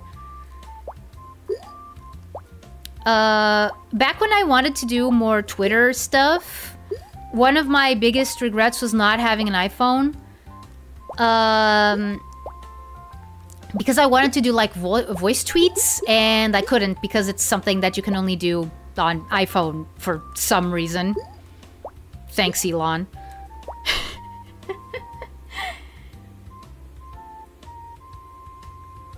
You criticize bad Disney films and don't defend the poor Gigacorp. Oh, yeah, okay. Okay, glad to know. Hi, Nando! Yes, you are! Yes, you are! The best VTuber out there who spent over an hour doing an impromptu Zatsu that was just only meant to talk about Gura a little bit and her influence on my own stuff and the influence of Corpo VTubing on my own stuff in general.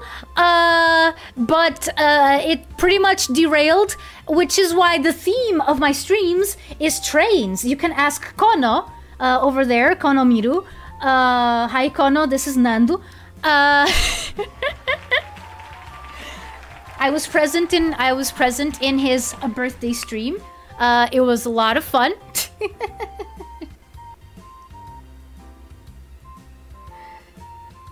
Oh, actually, Nandu, need to do something.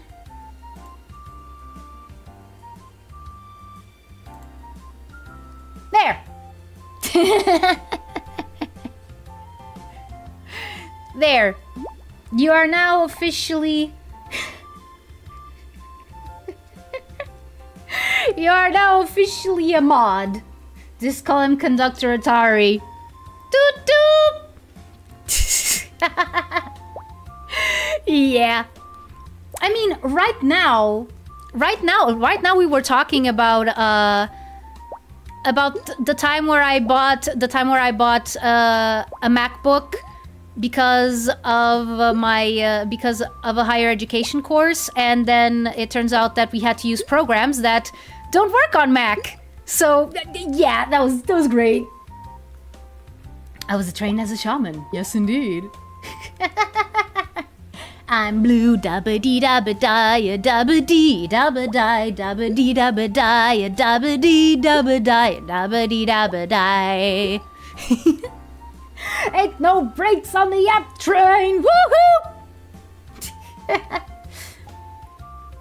If Disney released a movie and it was 40 euros, you would still probs get it. Same with Apple fans. They released a new iPhone with no hardware updates, but like 30% increase in iPhone users still buy it. Okay, like, are you saying that I would when was that university class? When was that university class, Nando?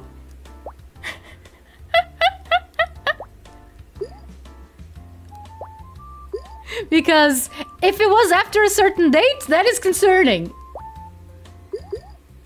Or maybe not if you're like in some sort of computer engineering major, something. Oh, whoops.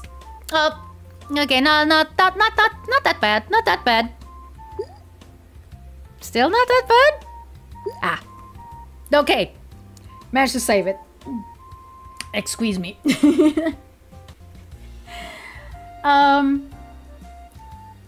But yeah, if Disney released a movie and it was 40 euros,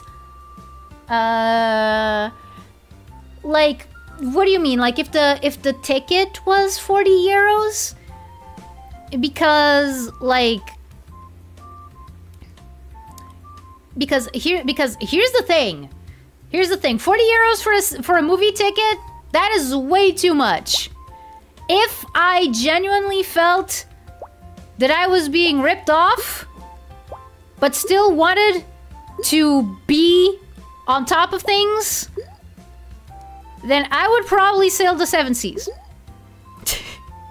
If I felt that Disney was going like way off the mark, then yeah. And again, I don't do that unless I feel like it's 1, necessary, 2, if I feel like I shouldn't pay money for a thing. 8 years ago, the professor had a CD with software that only worked on XP. Oh my... Oh! XP or failed the class. Oh my goodness. Kreisenfist. 2008. Oh yeah, put on my Jack Sparrow costume. Yeah. This will be the day you almost caught Captain Jack Sparrow. Captain Jack Yeo.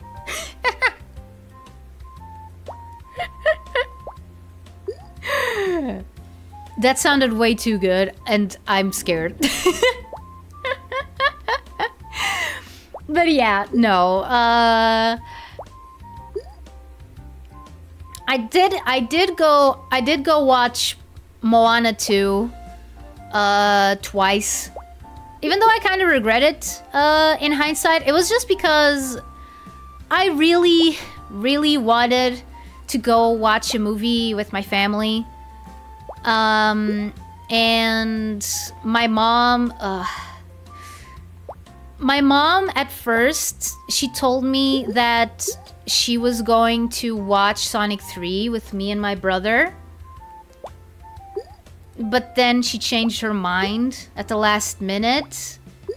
And that made me super sad because I was really looking forward to watching Sonic 3 with my mom. Like, I have no idea what her reaction would have been, like, in the movie theater. But then I struck a deal with her. I imported the DVD. And she promised me that once we got the DVD, we would watch it all comfy cozy in our living room. And that she couldn't back out of it. I watch Disney movies mostly in airport. Whoa! Okay. Not the place I would guess. But yeah, no, I get it. I get. Oh my. Oh. Okay. that would have been silly. That would have been super silly. I'm all for supporting companies and their content, but if you need me to sign up to a streaming service or jump through hoops instead, high seas. Yeah. Was it good? Well, wouldn't it be cheaper to just go to a theater? She didn't want to leave for whatever reason, because usually she's oh wait, no, I know why it is. Like, my mom is very particular. My mom is very particular about stuff. Not as much as my dad was. My dad was trying to figure out my dad was hard. Okay? Oh crap. Okay.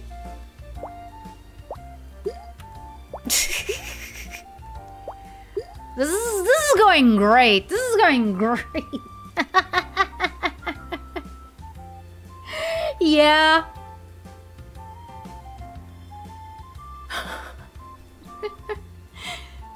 Yeah, was the Moana movie good? Okay. I want to talk a little bit more about it in the Disney tier list stream that I'm gonna make, Which, yes, it's still in the works.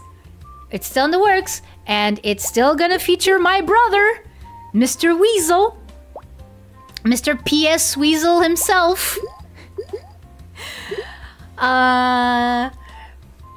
In fact, we had planned to make that stream today, but once my manager had me have to do these 2 extra days, I was like, okay, I'm not gonna have any time to prepare assets or anything like that.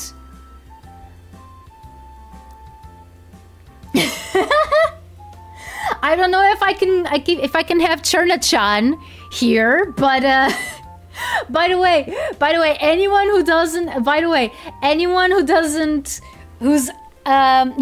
get it, Cherna-chan is Chernabog's VTuber persona.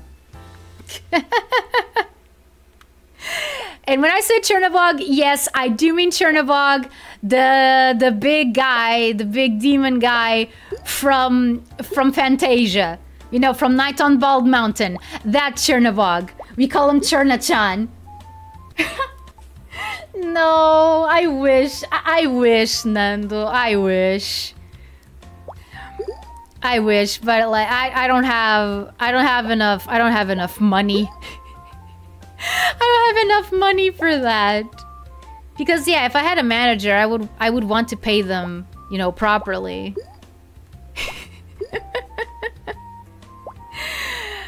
But yeah. No, manager as in retail shop manager. quite a bit less glamorous.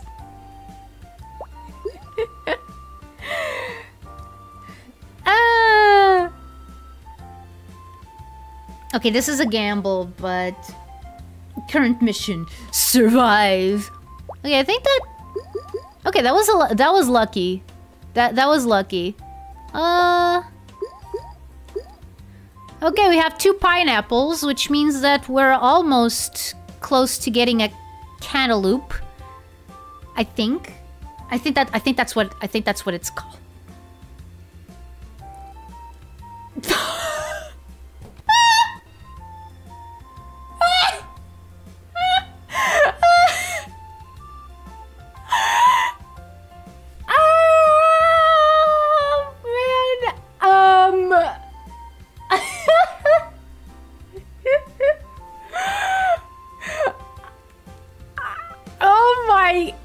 Oh my goodness. Okay.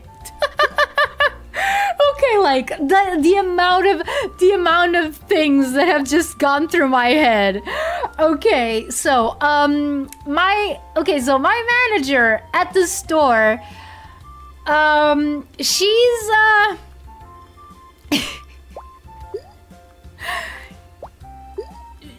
I don't think that she would be qualified to be a VTuber manager. If nothing else, because she doesn't know much about the internet in general. But it did make me think of one thing. Okay, so you know how, yeah, I work at a tea shop. So, yeah, and of course, as you know, shamans also deal with, you know, herbs and the like to help alleviate some symptoms and stuff. So we know a bit about that, which is one of the things that I think was good that I started working in this store. But you made me think, oh wait, what if I actually contacted the owner of the store and what if she actually liked the idea of VTubing, and what if she was willing to like sponsor me or just I don't know. Okay, so why do I have 3 pineapples and they're all separated from each other?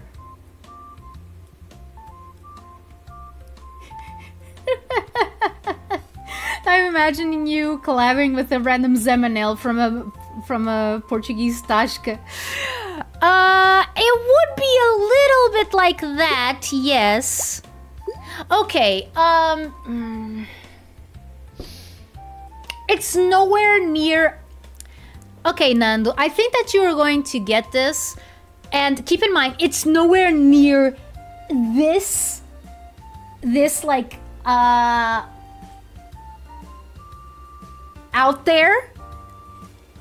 Like, I'm only giving this as an example, but imagine if you had Maximiana from the Herman José expanded universe. Can you call the Herman José characters like an expanded universe? I think you can at this point. But yeah, Maximiana from the Herman José expanded universe as a VTuber manager. Frutas! Could probably get an advertising deal, though it could be risky. Yeah. Yeah, no, I better keep those things separate.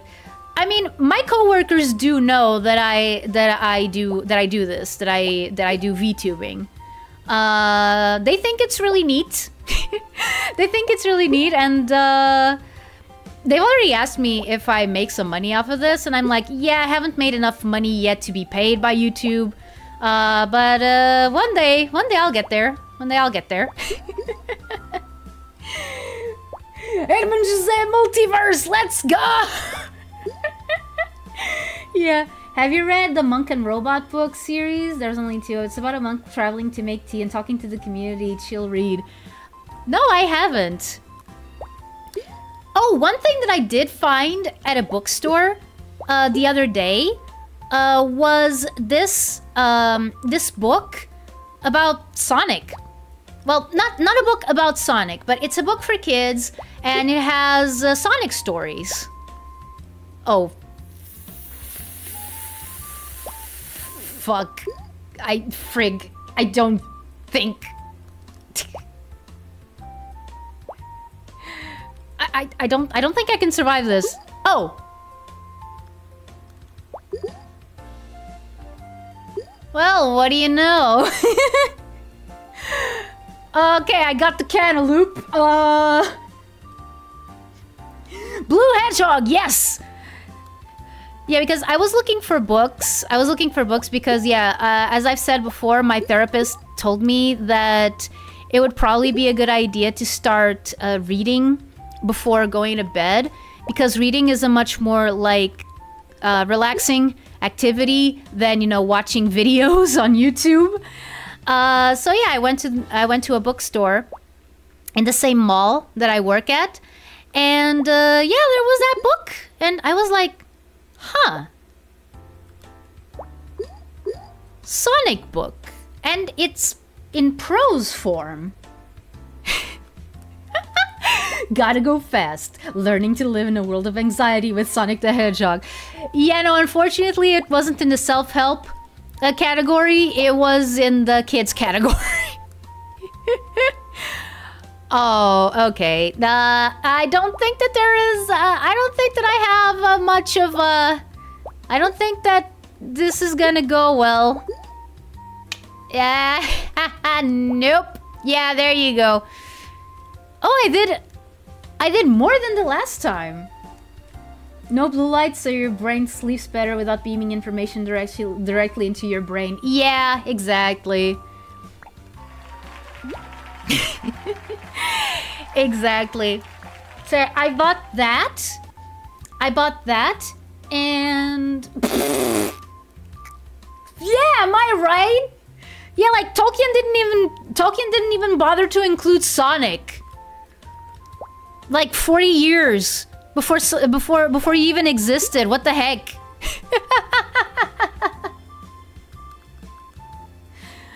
Hello, Dustin. Welcome. Yeah. 100%. You're right. VTubers are super weird.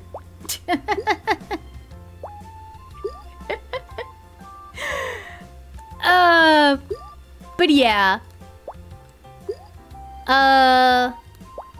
What was I thinking?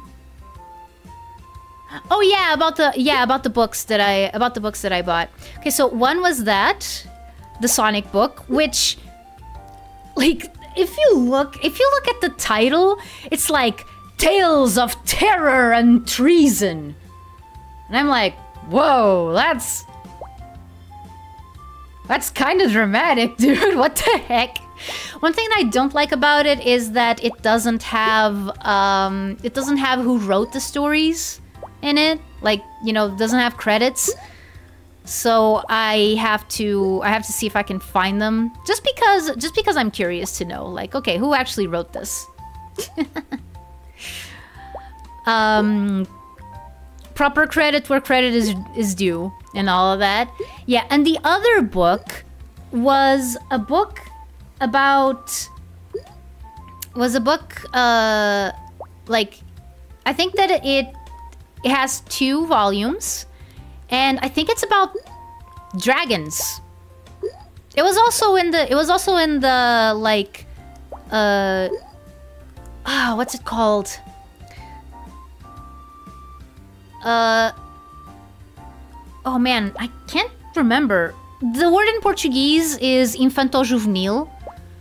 It was in the section that is... Oh, okay, these are books for grown-ups. For kid grown-ups, you know? Oh! Huh. Sonic wrote it, isn't it? It's an autobiography. Yeah. I mean, I don't know. I haven't started reading it because these last few days I've gotten home way too tired to even... It's not young adult because when you get to young adult, you get, you know, those sappy things, you know, more geared towards like romance and stuff. So it's not young adult. It's preteen? I think that would be the closest thing. It's the same kind, I think that it's the same kind of age range that you would put Harry Potter in. I think. I am not 100% sure. Trying to think of other examples that would also fall into it. Another book that I was thinking of maybe getting is Carrie by Stephen King. Because apparently last year a 50th anniversary version edition came out, and I've wanted to at least have it for quite a long time, even though like Carrie is one of those stories that fascinates me. It's one of those stories that fascinates me, and I'm like, dude, but it's a horror. It's a horror thing. And yeah, it is. Yeah, it is, but like I'm also like super interested. Like it has like this, it has this sort of presence in my mind that is like, I don't know, it's fascinating. I got a fun joke. What did the apple say to the melon when they asked for forgiveness? It's okay, or it's water under the bridge. Watermelon. Rain Wild Chronicles is one of my favorite book series, but it requires reading 9 other books beforehand. Dragon theme book. Oh, okay. Gonna call it Western Shonen. No, Western Shonen is what I would call the Sonic comics. Both the IDW Sonic comics and the Archie comics. I'm pretty sure there's other stuff that qualifies as Western Shonen as well. Or at least to an extent. But yeah, you weren't here, Nando, the other day, but... Man, yeah. When I start talking about Archie Sonic, then like I never stop. I'm incapable. I have a problem. Help. I love the book series The False Prince. I'm so funny.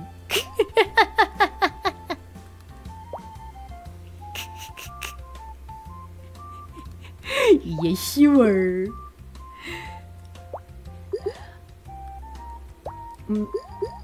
O meu cão ficou inteligente e agora não para de saltar. Ok. I mean, I do also have a few... I also have a few Portuguese ones. Tornou-se num canguru. Ah! Oh, man! Tornou-se num canguru. Okay, my apologies to anyone who doesn't speak Portuguese. Meu, Nando! Meu! Ok. Então, olha, eu também vou ter de dizer umas. Não são minhas.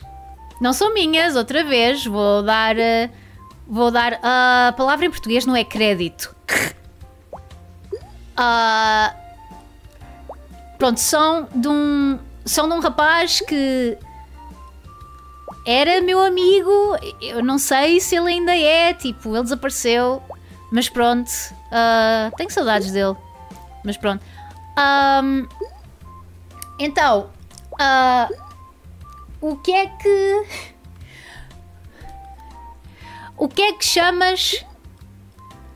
Se calhar já te contei esta. O que é que chamas a um cão num barco?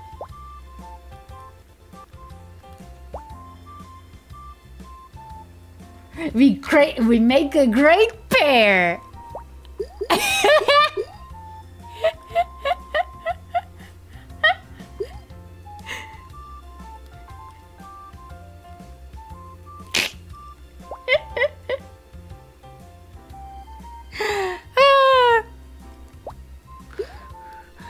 Yeah. Um cão no barco. Sabes como é que se chama? Um cão bege. Um cão veste.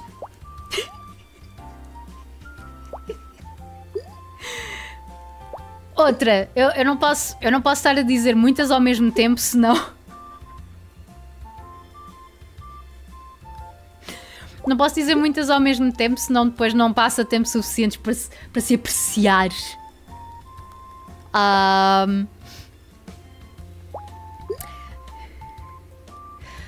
O que é que chamas a um cão que gira?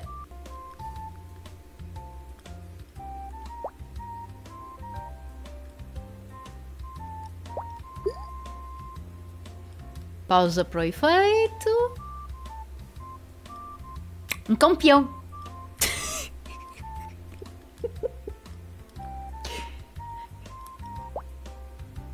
My joke's orange. My joke's orange in great order. Fate Grand Order? No, that's Great Order. Oh, whoops.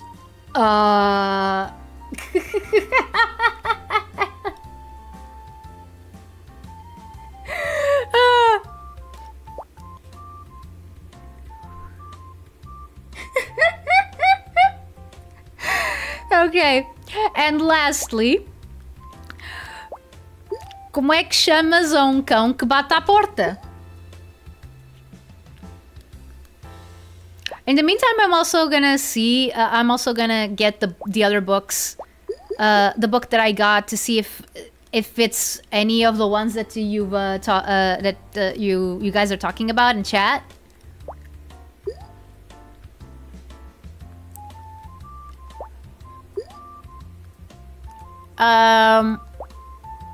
This could be dang it. Sorry, chat. We need the Portuguese jokes moment. It's a shame nobody else who's Portuguese is here. Like, no. Hey, Maiden. How are you? No. Um combatente.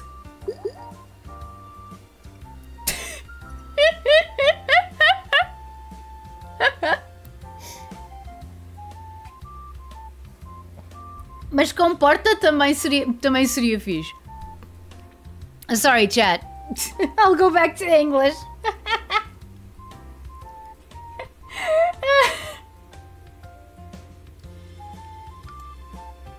Racing far across these new frontiers? Yeah.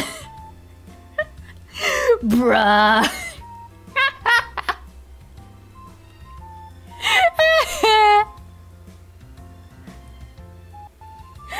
Tentar todas.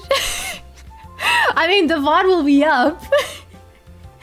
Yeah, no, it's okay. It's okay. I just had to. I just had to, dude.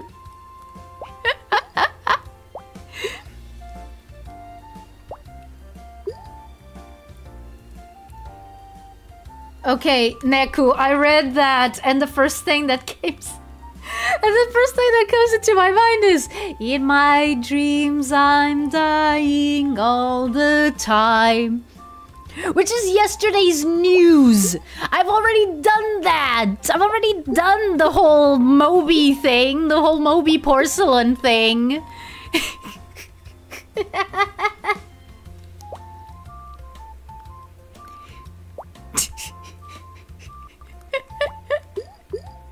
Portuguese dad jokes right here. Yeah, I wish I knew so many more. That friend of mine knew so many jokes. Like, I miss him. I have no idea if he would ever, if he's ever going to watch anything of mine. But you know what? You know what? Screw it. You know what? Screw it. Ark, if you're listening, if by any chance you're listening, know that even though you disappeared, I still consider you a friend. I still consider you a friend. Like, no friendship decay, okay? If you ever want to get in contact again, I'm available, dude.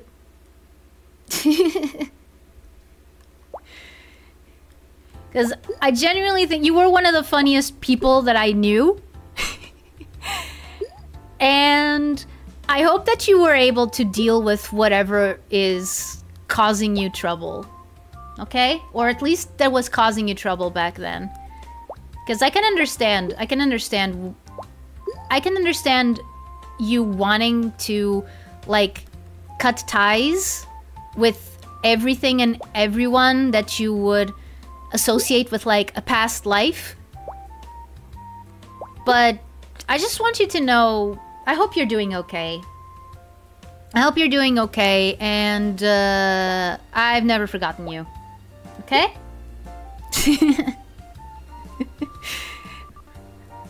Also, if you're wondering, what is this VTuber? What is this weird VTuber talking to me? Like, who is this?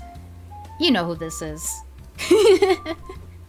Message being sent into the cosmos, yeah.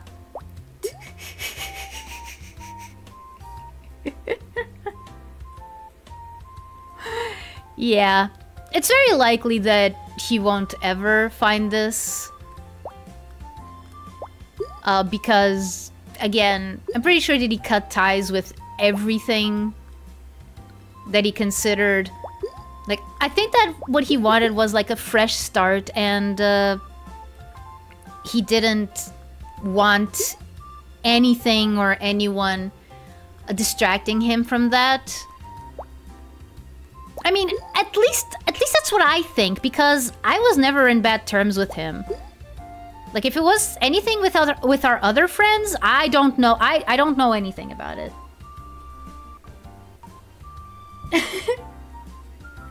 Blame me for what now?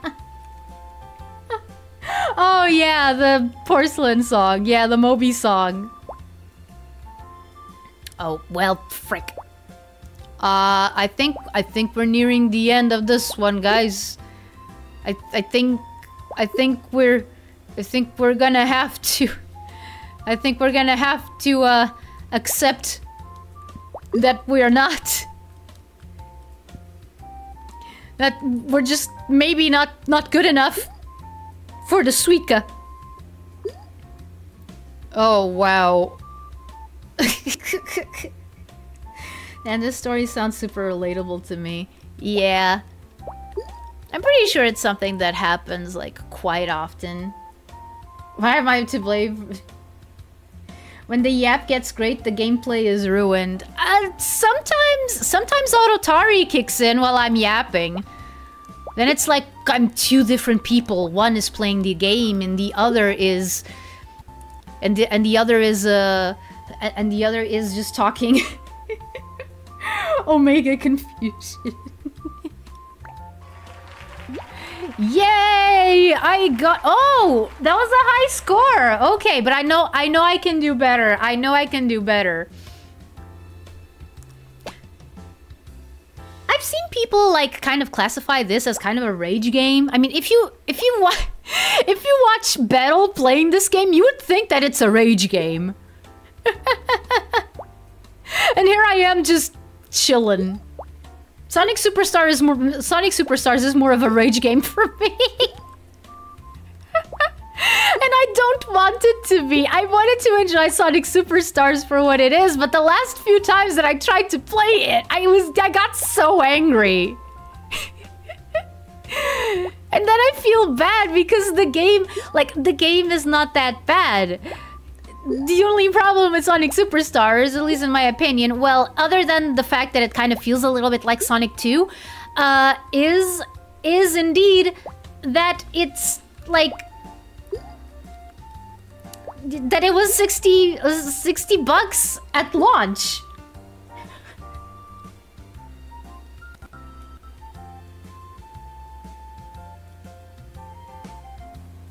Oh, okay. Okay, Cyanic. That's fine. That's fine. I hope it wasn't bad news though. Like, is everything okay? Any game can be a rage game. Yeah, if you invest too much of yourself into a game, any game can be a rage game. Even Solitaire. I got angry at Solitaire a lot of times when I was a kid. Just like, fucking, why is this impossible? Yeah, like, that's my biggest issue with Sonic Superstars. It's not,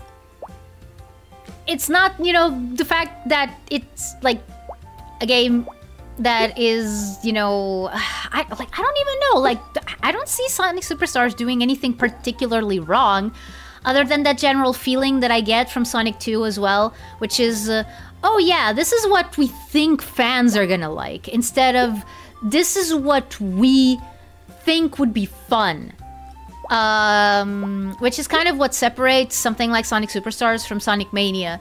Even though Sonic Mania also has a little bit of a problem, in my opinion, of course, like, oh my god, you're criticizing Sonic Mania? Yes, I am. Chill out. Chill out. I think that you can understand where I'm coming from when I say this.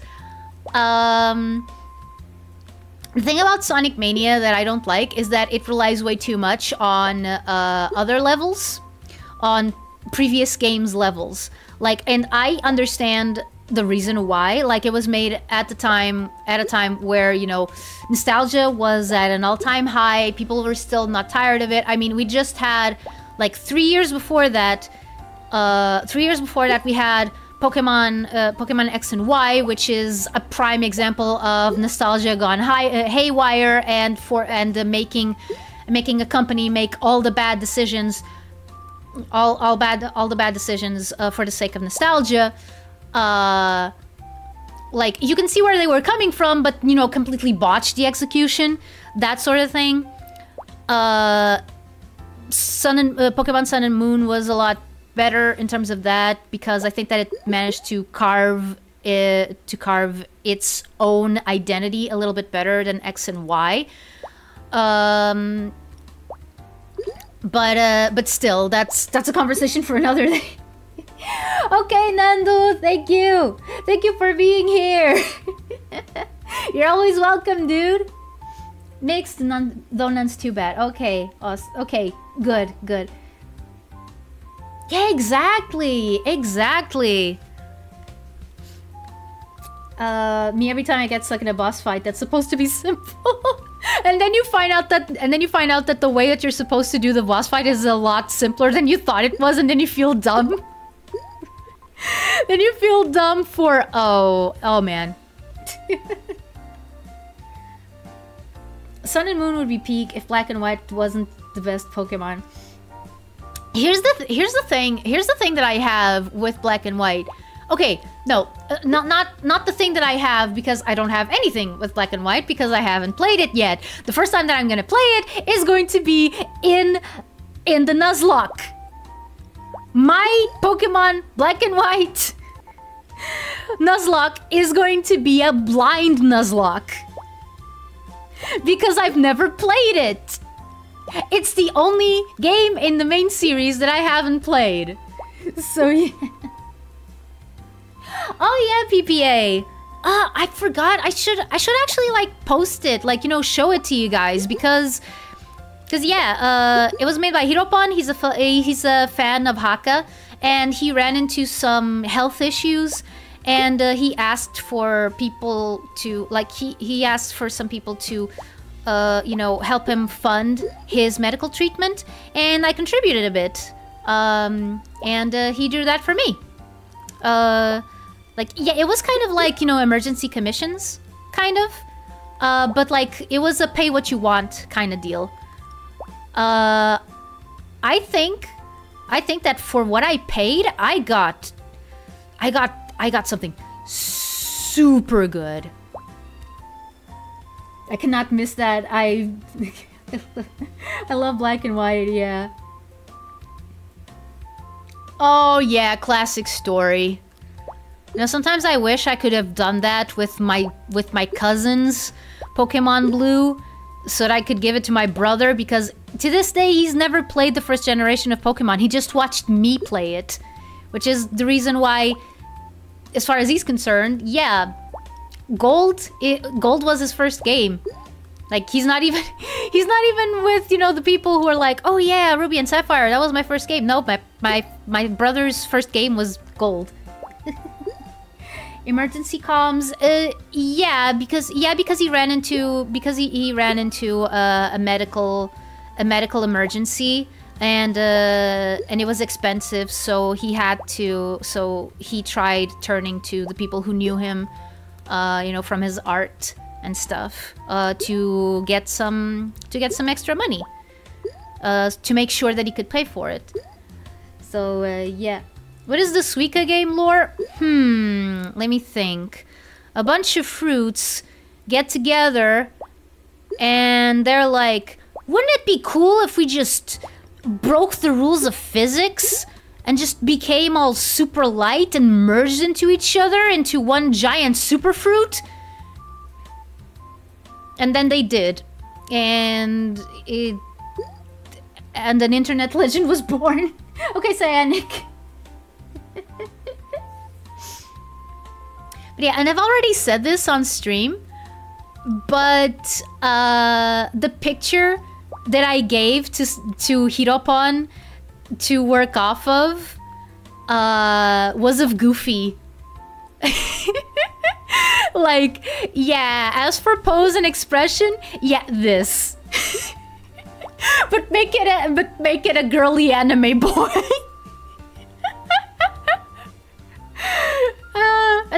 And this is why I love being a VTuber.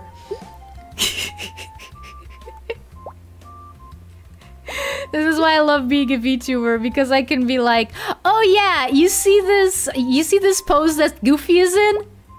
Like, you know, Goofy? The Disney character? Yeah, draw me in it. That's what I want. I want to be Goofy, but anime boy.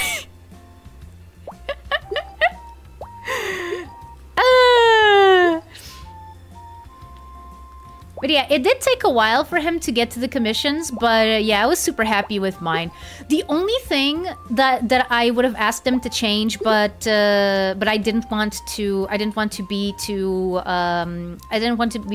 like annoying, was that he drew me with 2 eyelashes, and that makes me look extra girly. I would have liked it I only had like one eyelash. A femboy. Oh boy, don't remind me of lending stuff to friends and never getting them back, because I have experienced that as a little kid. And was something I was so attracted to that it still makes me mad when I think of it today. Yeah. You want to know something that is kind of bad to admit, but it is topical?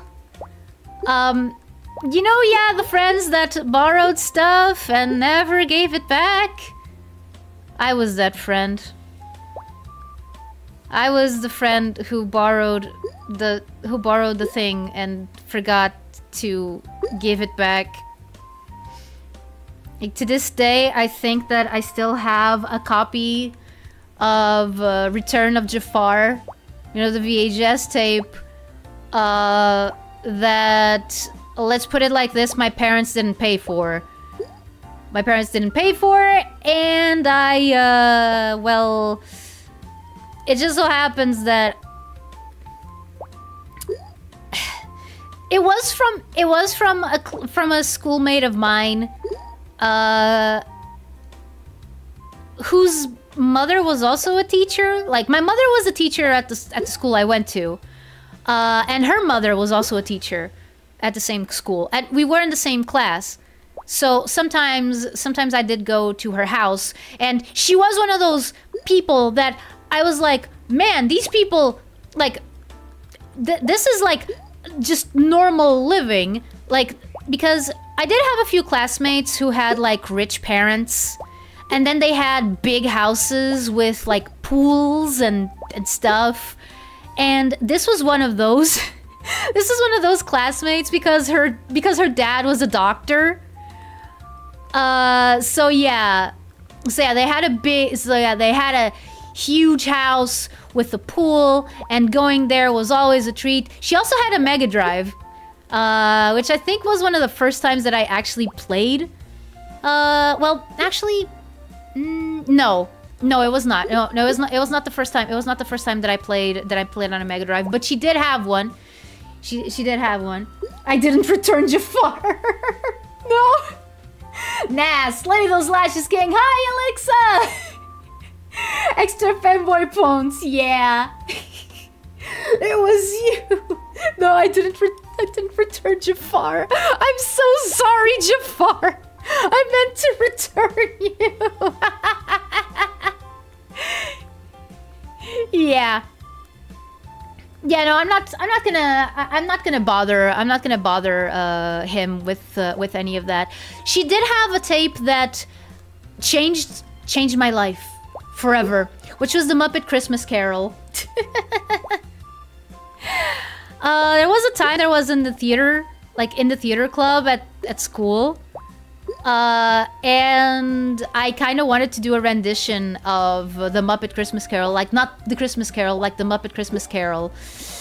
But we got to the conclusion that it would be like, we just didn't have the resources to make it happen. If you ever gave it back, it truly would be the return of Jafar.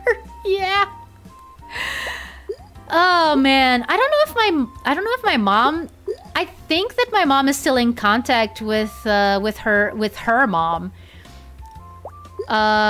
Which means that in theory I could return it. I could still return it. The problem is, she doesn't even live at her parents' house anymore. And I'm pretty sure that she's not one of those people who's like ultra attached to their old electronics. So I do wonder, like, is it worth it?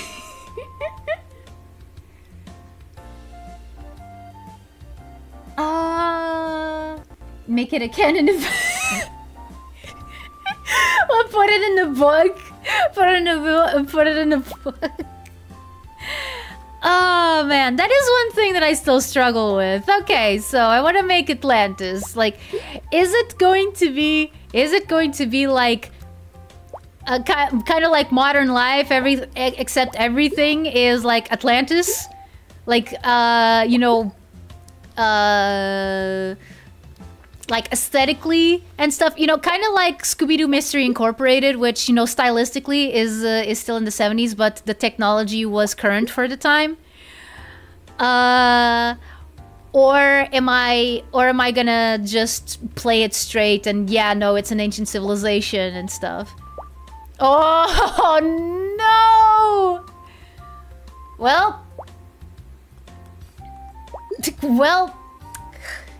goodbye.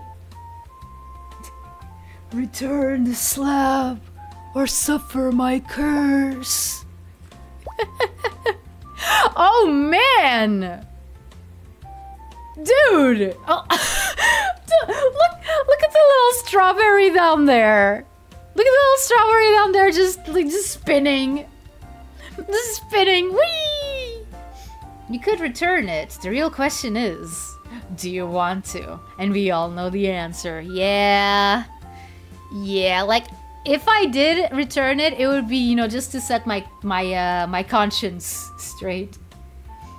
Whatever time period they all can't read is the only option. No, I mean making it kind of as in, we'll return the return of Jafar.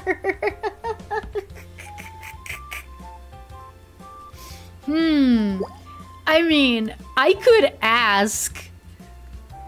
And I know what would happen. My mom would be like, no, you did not. That's a new sound. I have never heard that sound. What the heck? That meow meow meow. Not a single Suika yet. I still got a cantaloupe. I still got a cantaloupe. I'm very happy about my cantaloupe, okay? My cantaloupe. It has no legs. That was stupid, I'm sorry.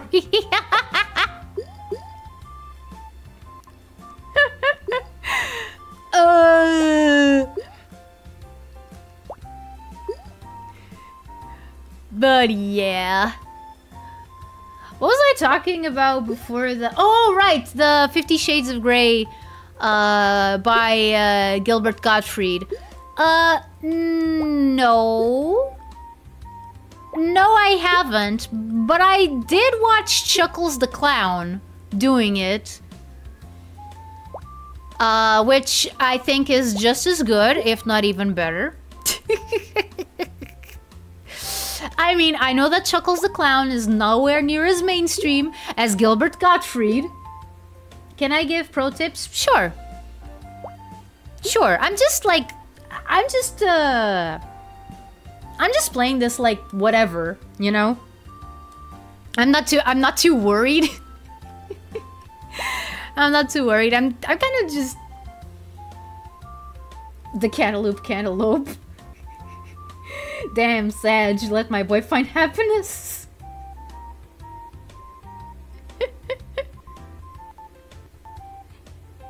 Nope.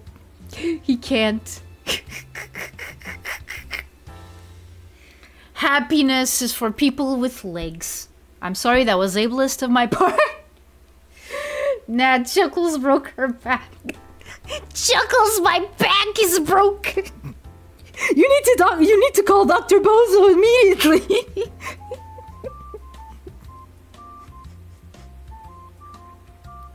I can't. My lifeline's out of batteries.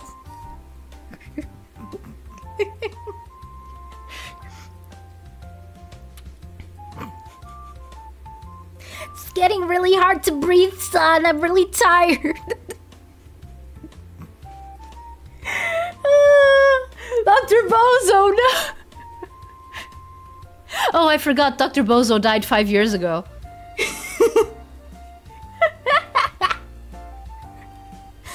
Put only smaller ones on top of larger ones. If you can put larger ones on top of smaller ones, then you're blocking yourself out of comboing the smaller one. If you put larger ones on top of smaller ones, put only smaller ones on top of... Okay, so for example, for the... you tell him not to bring his syringes filled with confetti. Oh man. Oh man.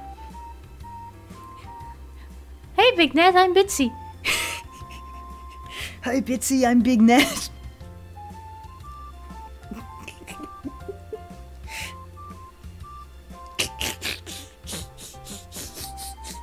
Then it wasn't sausage at all. Oh man. I don't know why. I don't know why I'm struggling to think of a good Bitsy quote. There are so many. there are so many. Like okay.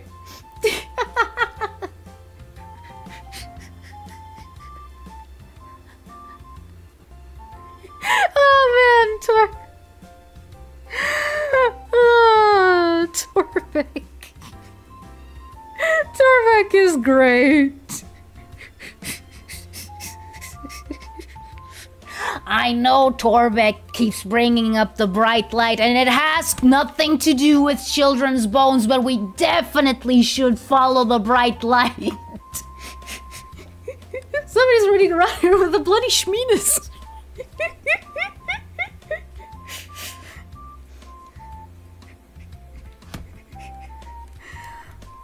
Aw, Torvik was hoping to meet Wigglewalk.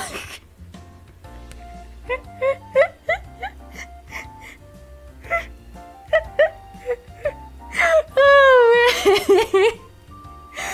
Legends of Adventurous is so good, man.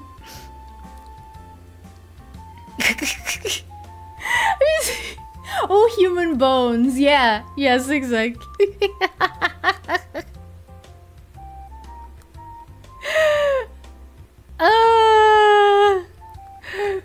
Oh man. Okay. The meta of SUIKA Game is to think about the combos. Aha! That's where we have our problem. I don't think about them. Oh man. They try to put them in order from smallest to largest. Let me see. From smallest. Okay, so starting from here. This is much better than the dumpster. Okay, I'm having a little bit of a problem.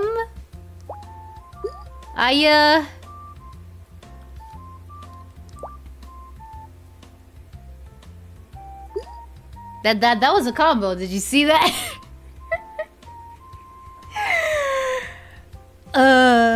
Oh man, yeah, the first one, the first Legends of Adventurous shorts that I watched, that my brother introduced to me, was like, Pete Nut. Oh my god, I think we might be related. Re-roulette.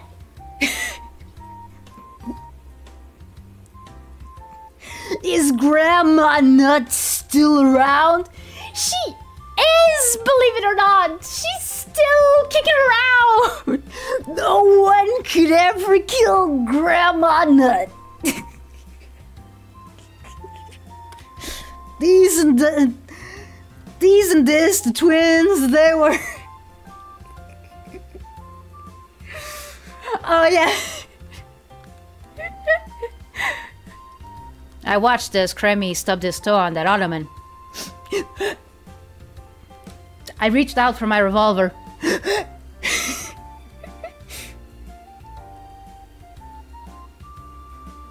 Okay, thank you, Alexa. Thank you. Thank you for being here. Yeah, now you blocked yourself out of comboing that strawberry. Oh boy. Okay, so big on top of small, right? Big on top of small. So, big on top of small. Or is it small on top of big? Let me see. Oh, my gains! Now, Carlfish reminds me of a Game Grumps animated from way back in the day. Like, Medusa. No, small on top of big. Okay, okay. What, you don't recognize the look? Small on top of big. Okay, small on top of big. Small on top of... Yeah, oops. Okay, so small on top of big. Small on top of big. Small... whoops. On top of big. And now that's a big one, and it's on top of a small. And small on top of big. And...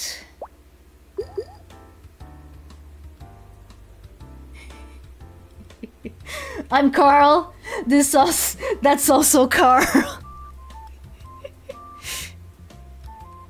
Small. On top of big. Frick.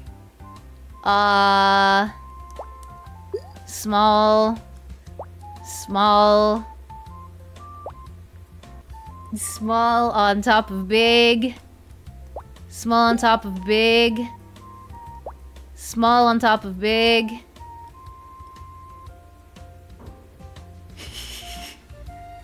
There's a wild gorilla on the loose. I'm not saying gorilla, I'm saying grilla. Is it a charcoal? Is it a propane grilla or a charcoal grilla? An ape escaped?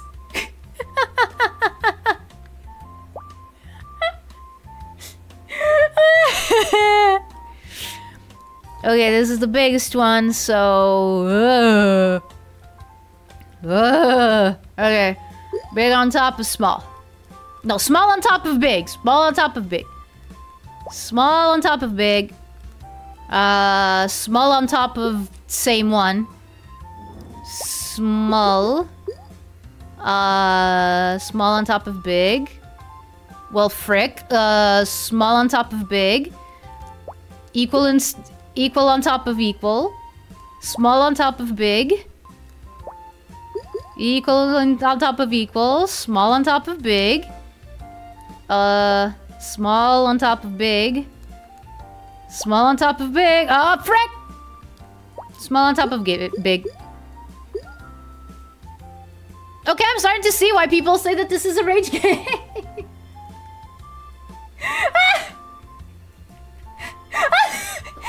Yeah, and I heard there's gonna be a gorilla.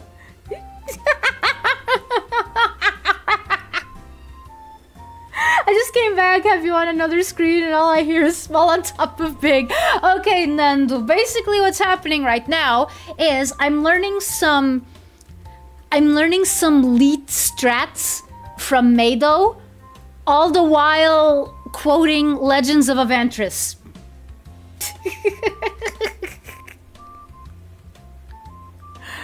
Okay, small on top of big.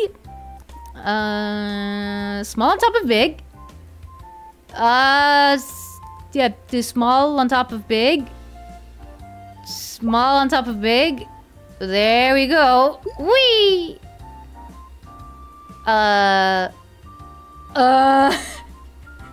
It seems to be working. Yeah. Oh, one of the latest ones with the rat. I think his name is Igor. I have been... The bell tolls! I have been summoned! Okay. Okay, I can combo these now. Blah, blah, blah. Duke. Okay. Small on top of big. Small. That's small. That's big. Small on top of big. Small on top of big. It rolled off. Okay, that's okay. That's fine. Don't forget the other strat of sorting fruits from small to big. How many tickles does it take to get an octopus to laugh? 10 tickles! Sorting fruits from small to big.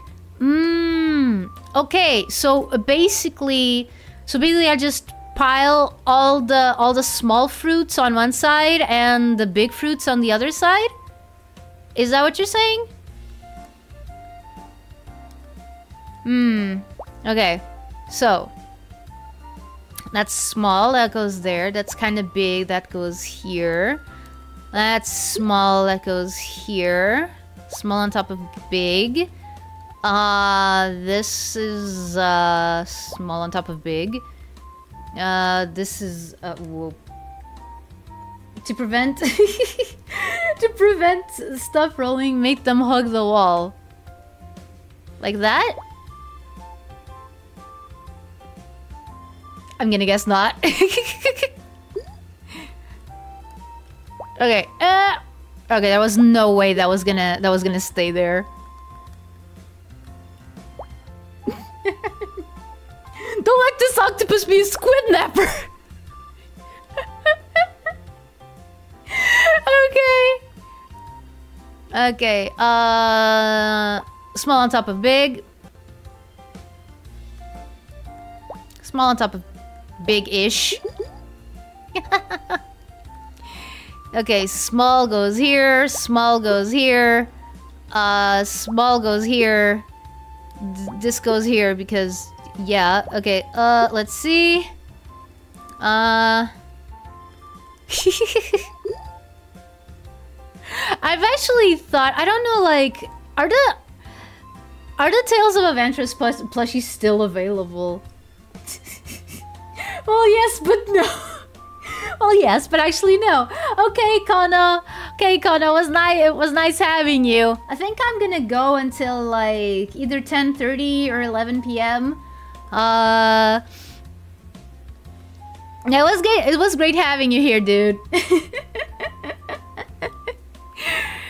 But yeah, I've thought of, you know, the plushies from Makeship, but I think that they're not available anymore. Like, I think that they were like limited time only.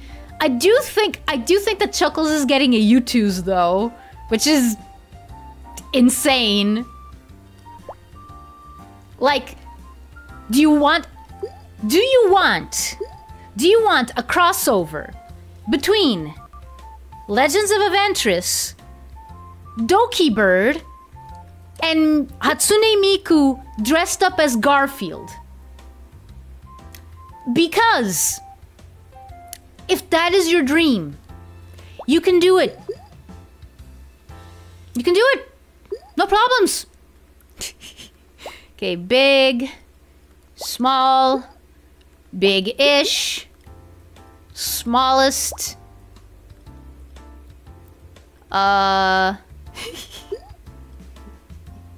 Is that about an hour from now? Yeah, it is.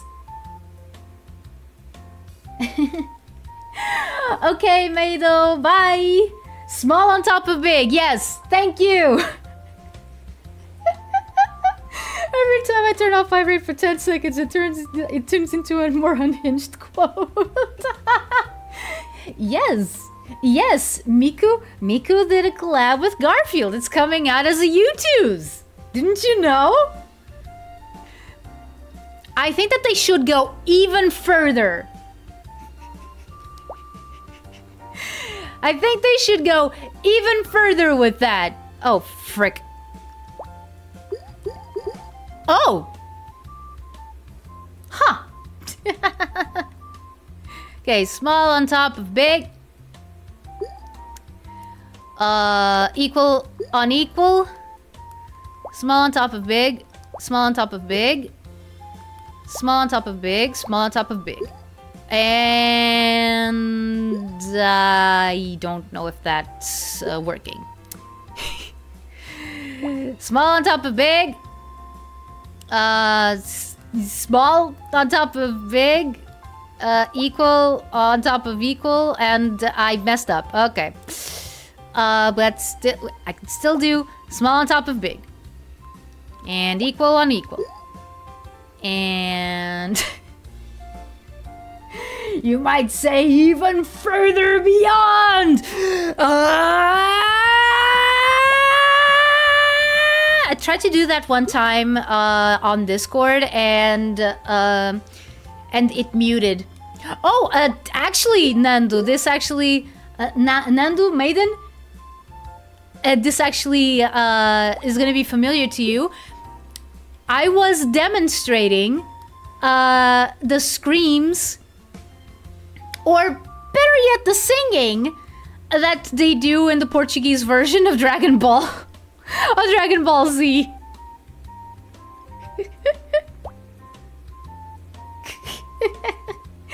Yes, I'm still on. I am still on, Danielle. Welcome back. What's the biggest fruit we've made? Cantaloupe, like this one over here. I mean, I think it's called a cantaloupe. Okay, small on top of big.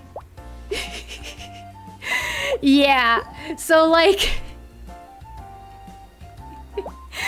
So, Discord wasn't having it. Discord wasn't having it. Ah. Oh, there we go. See, this is what Mato was talking about. I think dodgeball should be an Olympic sport. I mean, with how much emphasis is put on it in schools, yeah, agreed. 100% agreed. Okay, small on top of big. Equal, unequal. And, small on top of big. And small on top of big. And equal, unequal. And that's not good. Okay, small on top of big. Small on top of big. Small on top of big. Miss Portugal 97. I've read science papers that talk about the DBZ Portuguese. Really? Really? It's that legendary. Holy crap. That is amazing. Good old Antonio Smith. Whom a lot of people didn't like, I think. Like in the industry.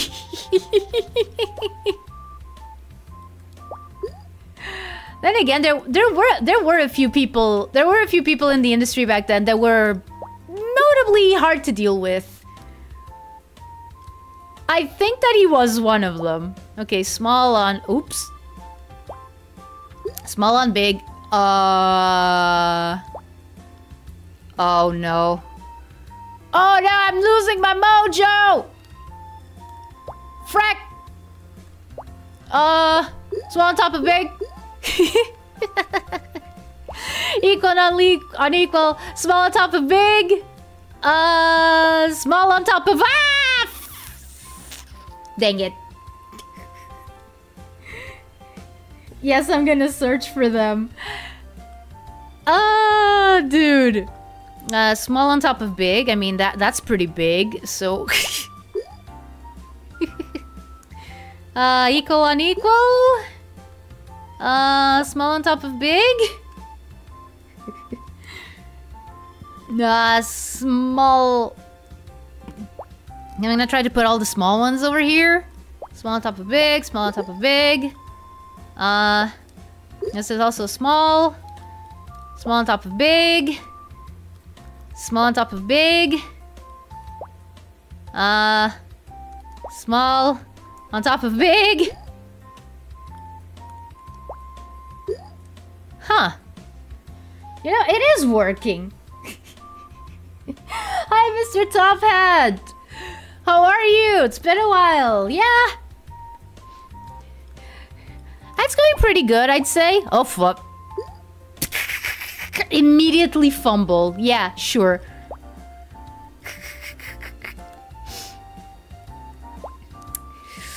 It's time to something with the bickety buck bumble. Oh man, what is that? What is that? What are those lyrics actually? I'm gonna look them up on my phone. I'm gonna look them up on my phone because if I open any like if I open anything on my computer is not Peraí, let's see.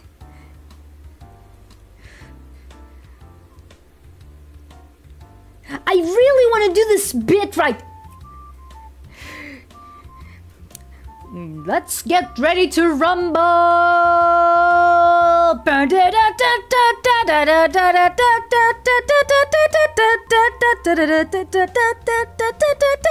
Y'all ready for this? Actually, no, that's not what I was looking for.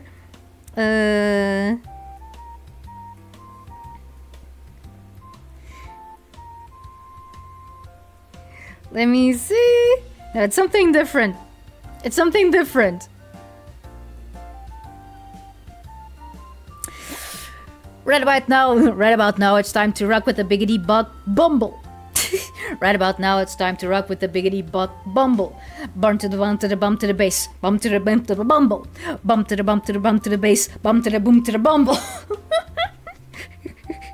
Right about now, it's time to rock with the biggity buck bumble.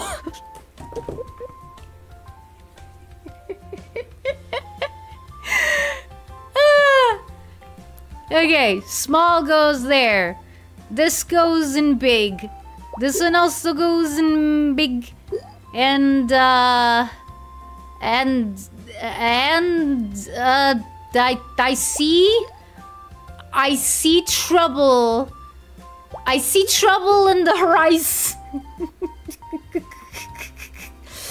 Beans. Small on top of big. Small on top of big. Small on top of big. Small on top of big. Oh, frickety. It's time to it's time to rock with the biggity buck bumble.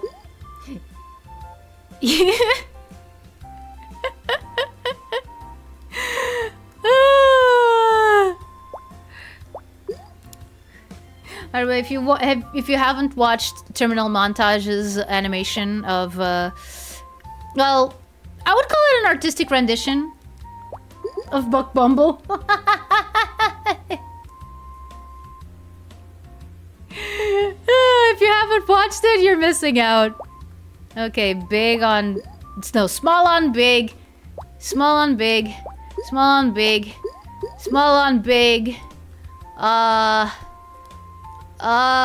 This is kind of small, so it goes down here. That's an equal, but we have one over here. And then... yeah. Terminal montage is great. Hola. Me has atrapado. En medio suavemente. Yeah, the Pokemon Battle Royales are so awesome. And then, of course, then you know, the analysis by Loxton. Like, I mean, he helps write the things, so. My favorite is Kirby, Sonic, and Smash Bros. I haven't watched Smash Bros yet because. Believe it or not, I haven't watched, like, the Subspace Emissary yet. You know, the story mode of Super Smash Bros. Brawl. So, I'm like, I feel like I'm not going to be able to appreciate most of this. Okay, big on small. Equal. Equal. Equal. Big on small. I'm running out of options. Suave. Suave. Con la música que respecta a los derechos de autor.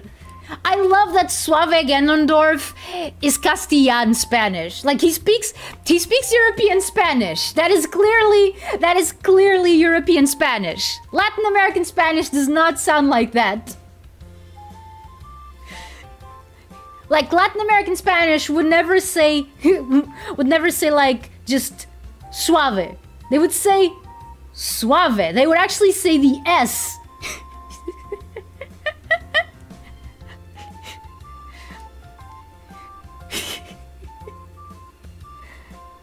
It's pretty much a faster way of understanding the subspace. Yeah, but I wanted to experience Subspace Emissary first.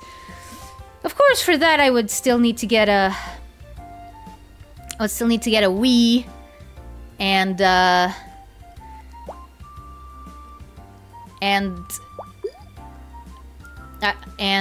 actual game, and this is not going well. Oh boy. Oh boy. I think we're facing our Waterloo, guys. There is no way. There is no way. I can 100% confirm his European Spanish, and that makes it more hilarious. Yeah. Wish Smash Ultimate had a proper story like Subspace. It's Smash Ultimate, for goodness sake. Yeah, exactly. Like I have. Wanna borrow a win with Vid Volta? I mean, I don't think it's possible at this point. I'll just take. And so it comes to this. Okay, let me actually. I need to have a lyrics thing. I need to have a lyrics thing open at all times.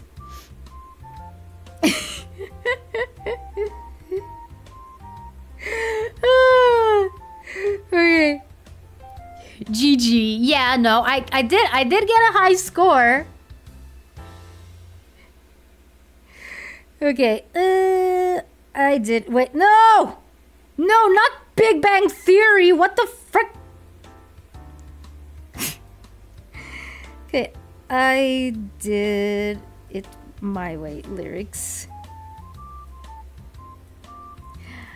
Oh, wait! Frank Sinatra? No.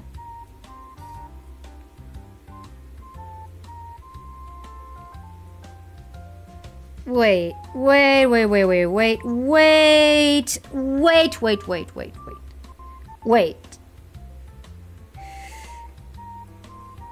When is this song from?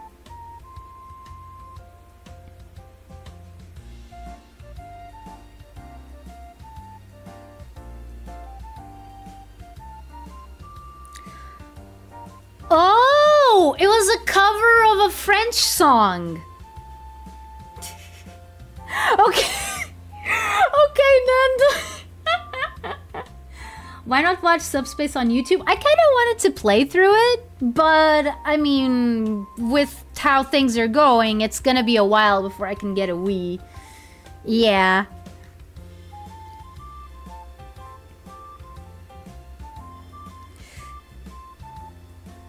Okay, let me see. But yeah, sure. And now the end is near, and so I face the final curtain. My friend, I'll say it clear. I'll state my case, of which I'm certain. I've lived a life that's full. I traveled each and every highway, and more, much more than this. I did it my way. Okay, the original version of the song was actually French. I was confused because the first thing that came up was a Spanish version. Which, you know, speaking of Suave Ganondorf, I think it would be appropriate. But that Spanish version is from 1989, I think. And Frank Sinatra's is from 1969. So yeah, I want to go like further back.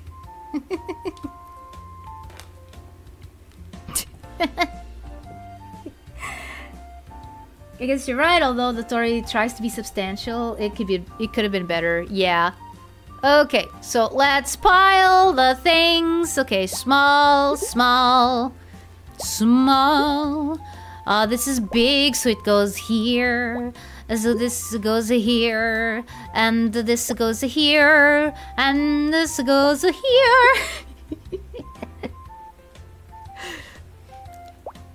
And this, oops. Nobody saw that. Yeah, no, but that happened a lot. That happened a lot in the 20th century.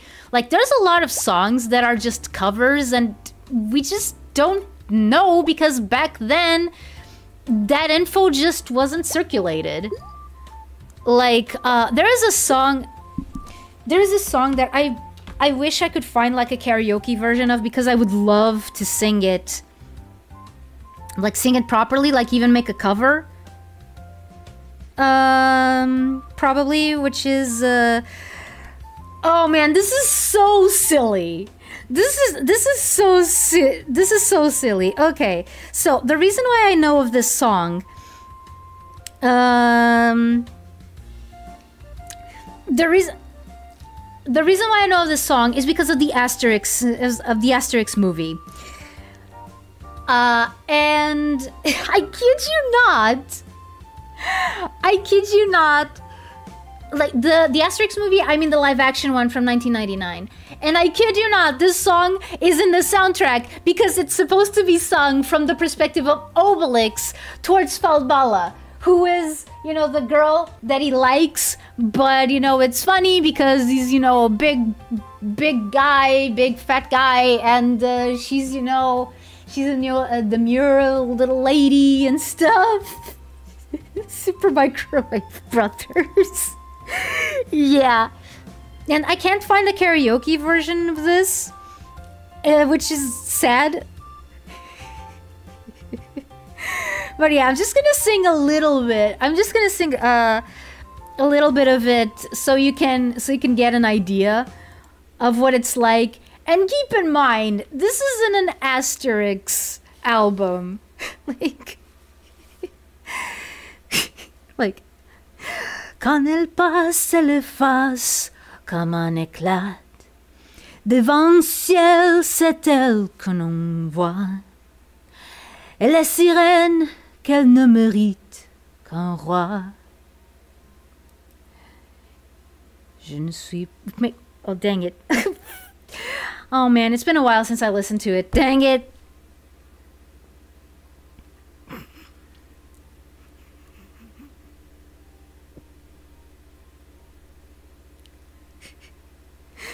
Oh man, I forgot. Wait a second. Let me. This is probably gonna get my thing copyright claimed, but meh.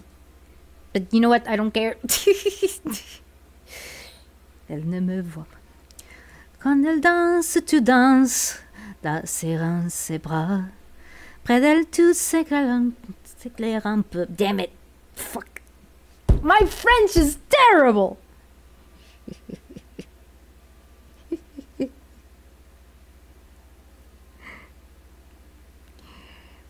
And one of the reasons why I love this song is because it has this little Celtic sort of interlude.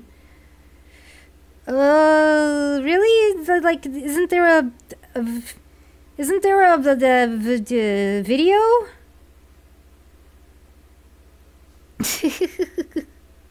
Le gasp! Atari is becoming what is called an avec. Non, c'est pas vrai, c'est pas vrai. Je ne suis pas un avec. Je n'ai plus salé.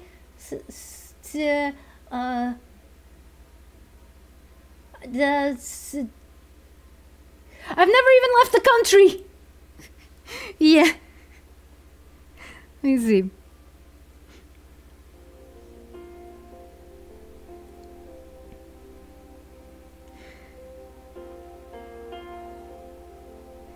Yeah, let me see.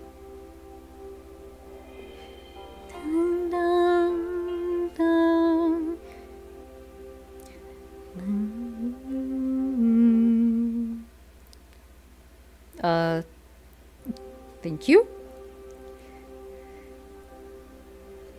Passe à l'efface comme un éclat. Dans un ciel, c'est elle qu'on voit. Elle est sirène qu'elle ne mérite qu'un roi. Je ne suis pas roi.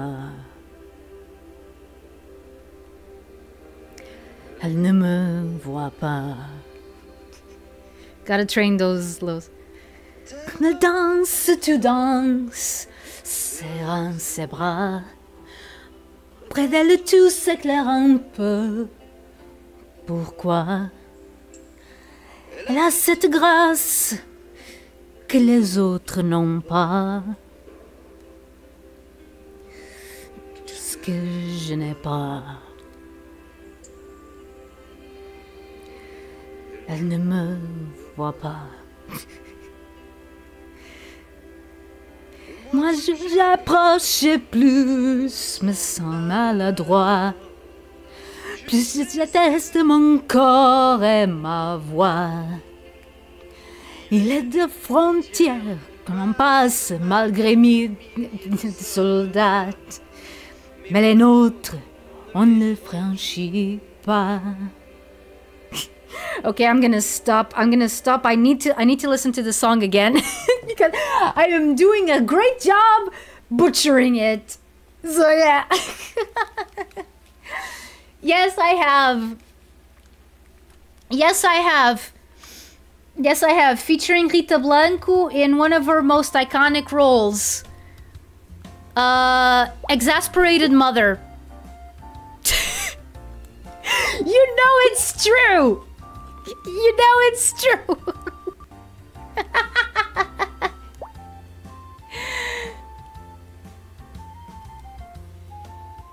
Oh yeah. Yeah. Yeah, I remember that.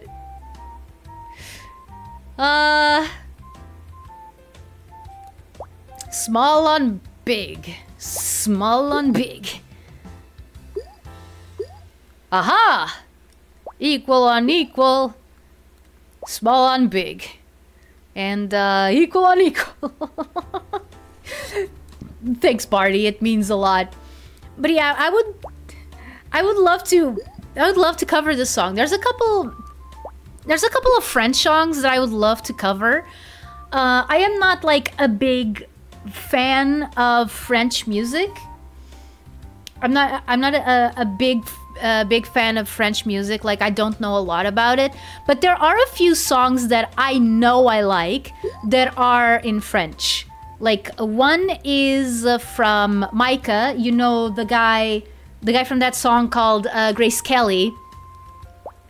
Like the one that goes, I could be blue, I could be gray, I could be violet sky. Why don't you like me? Why don't you like me? I could be anything you like. I could be green, I could be mean, I could be everything wrong. Why don't you like me? Why don't you like me? Why did you walk out the door? Like, that guy, I don't know if he's French, but, and you're not playing that 3D Suika game. No, I'm not. No, this is not, as far as I know, this is not 3D. Oh, frick, oh. Okay, I'll take it. Okay, equal on equal, can we do it? Yes, okay. That one looks crazy hard, yeah. Haha, you said Suika wasn't a rage game. Well, guess what? But yeah, he has a song that I love, that I absolutely love, that is called El Midi. It came out, I think, in the mid-2000s, if I recall correctly. And it's basically about a guy. It's a guy who is like, whose mom keeps like nagging on him, and it kind of goes like, there's a part of it. The new third dimension just dropped.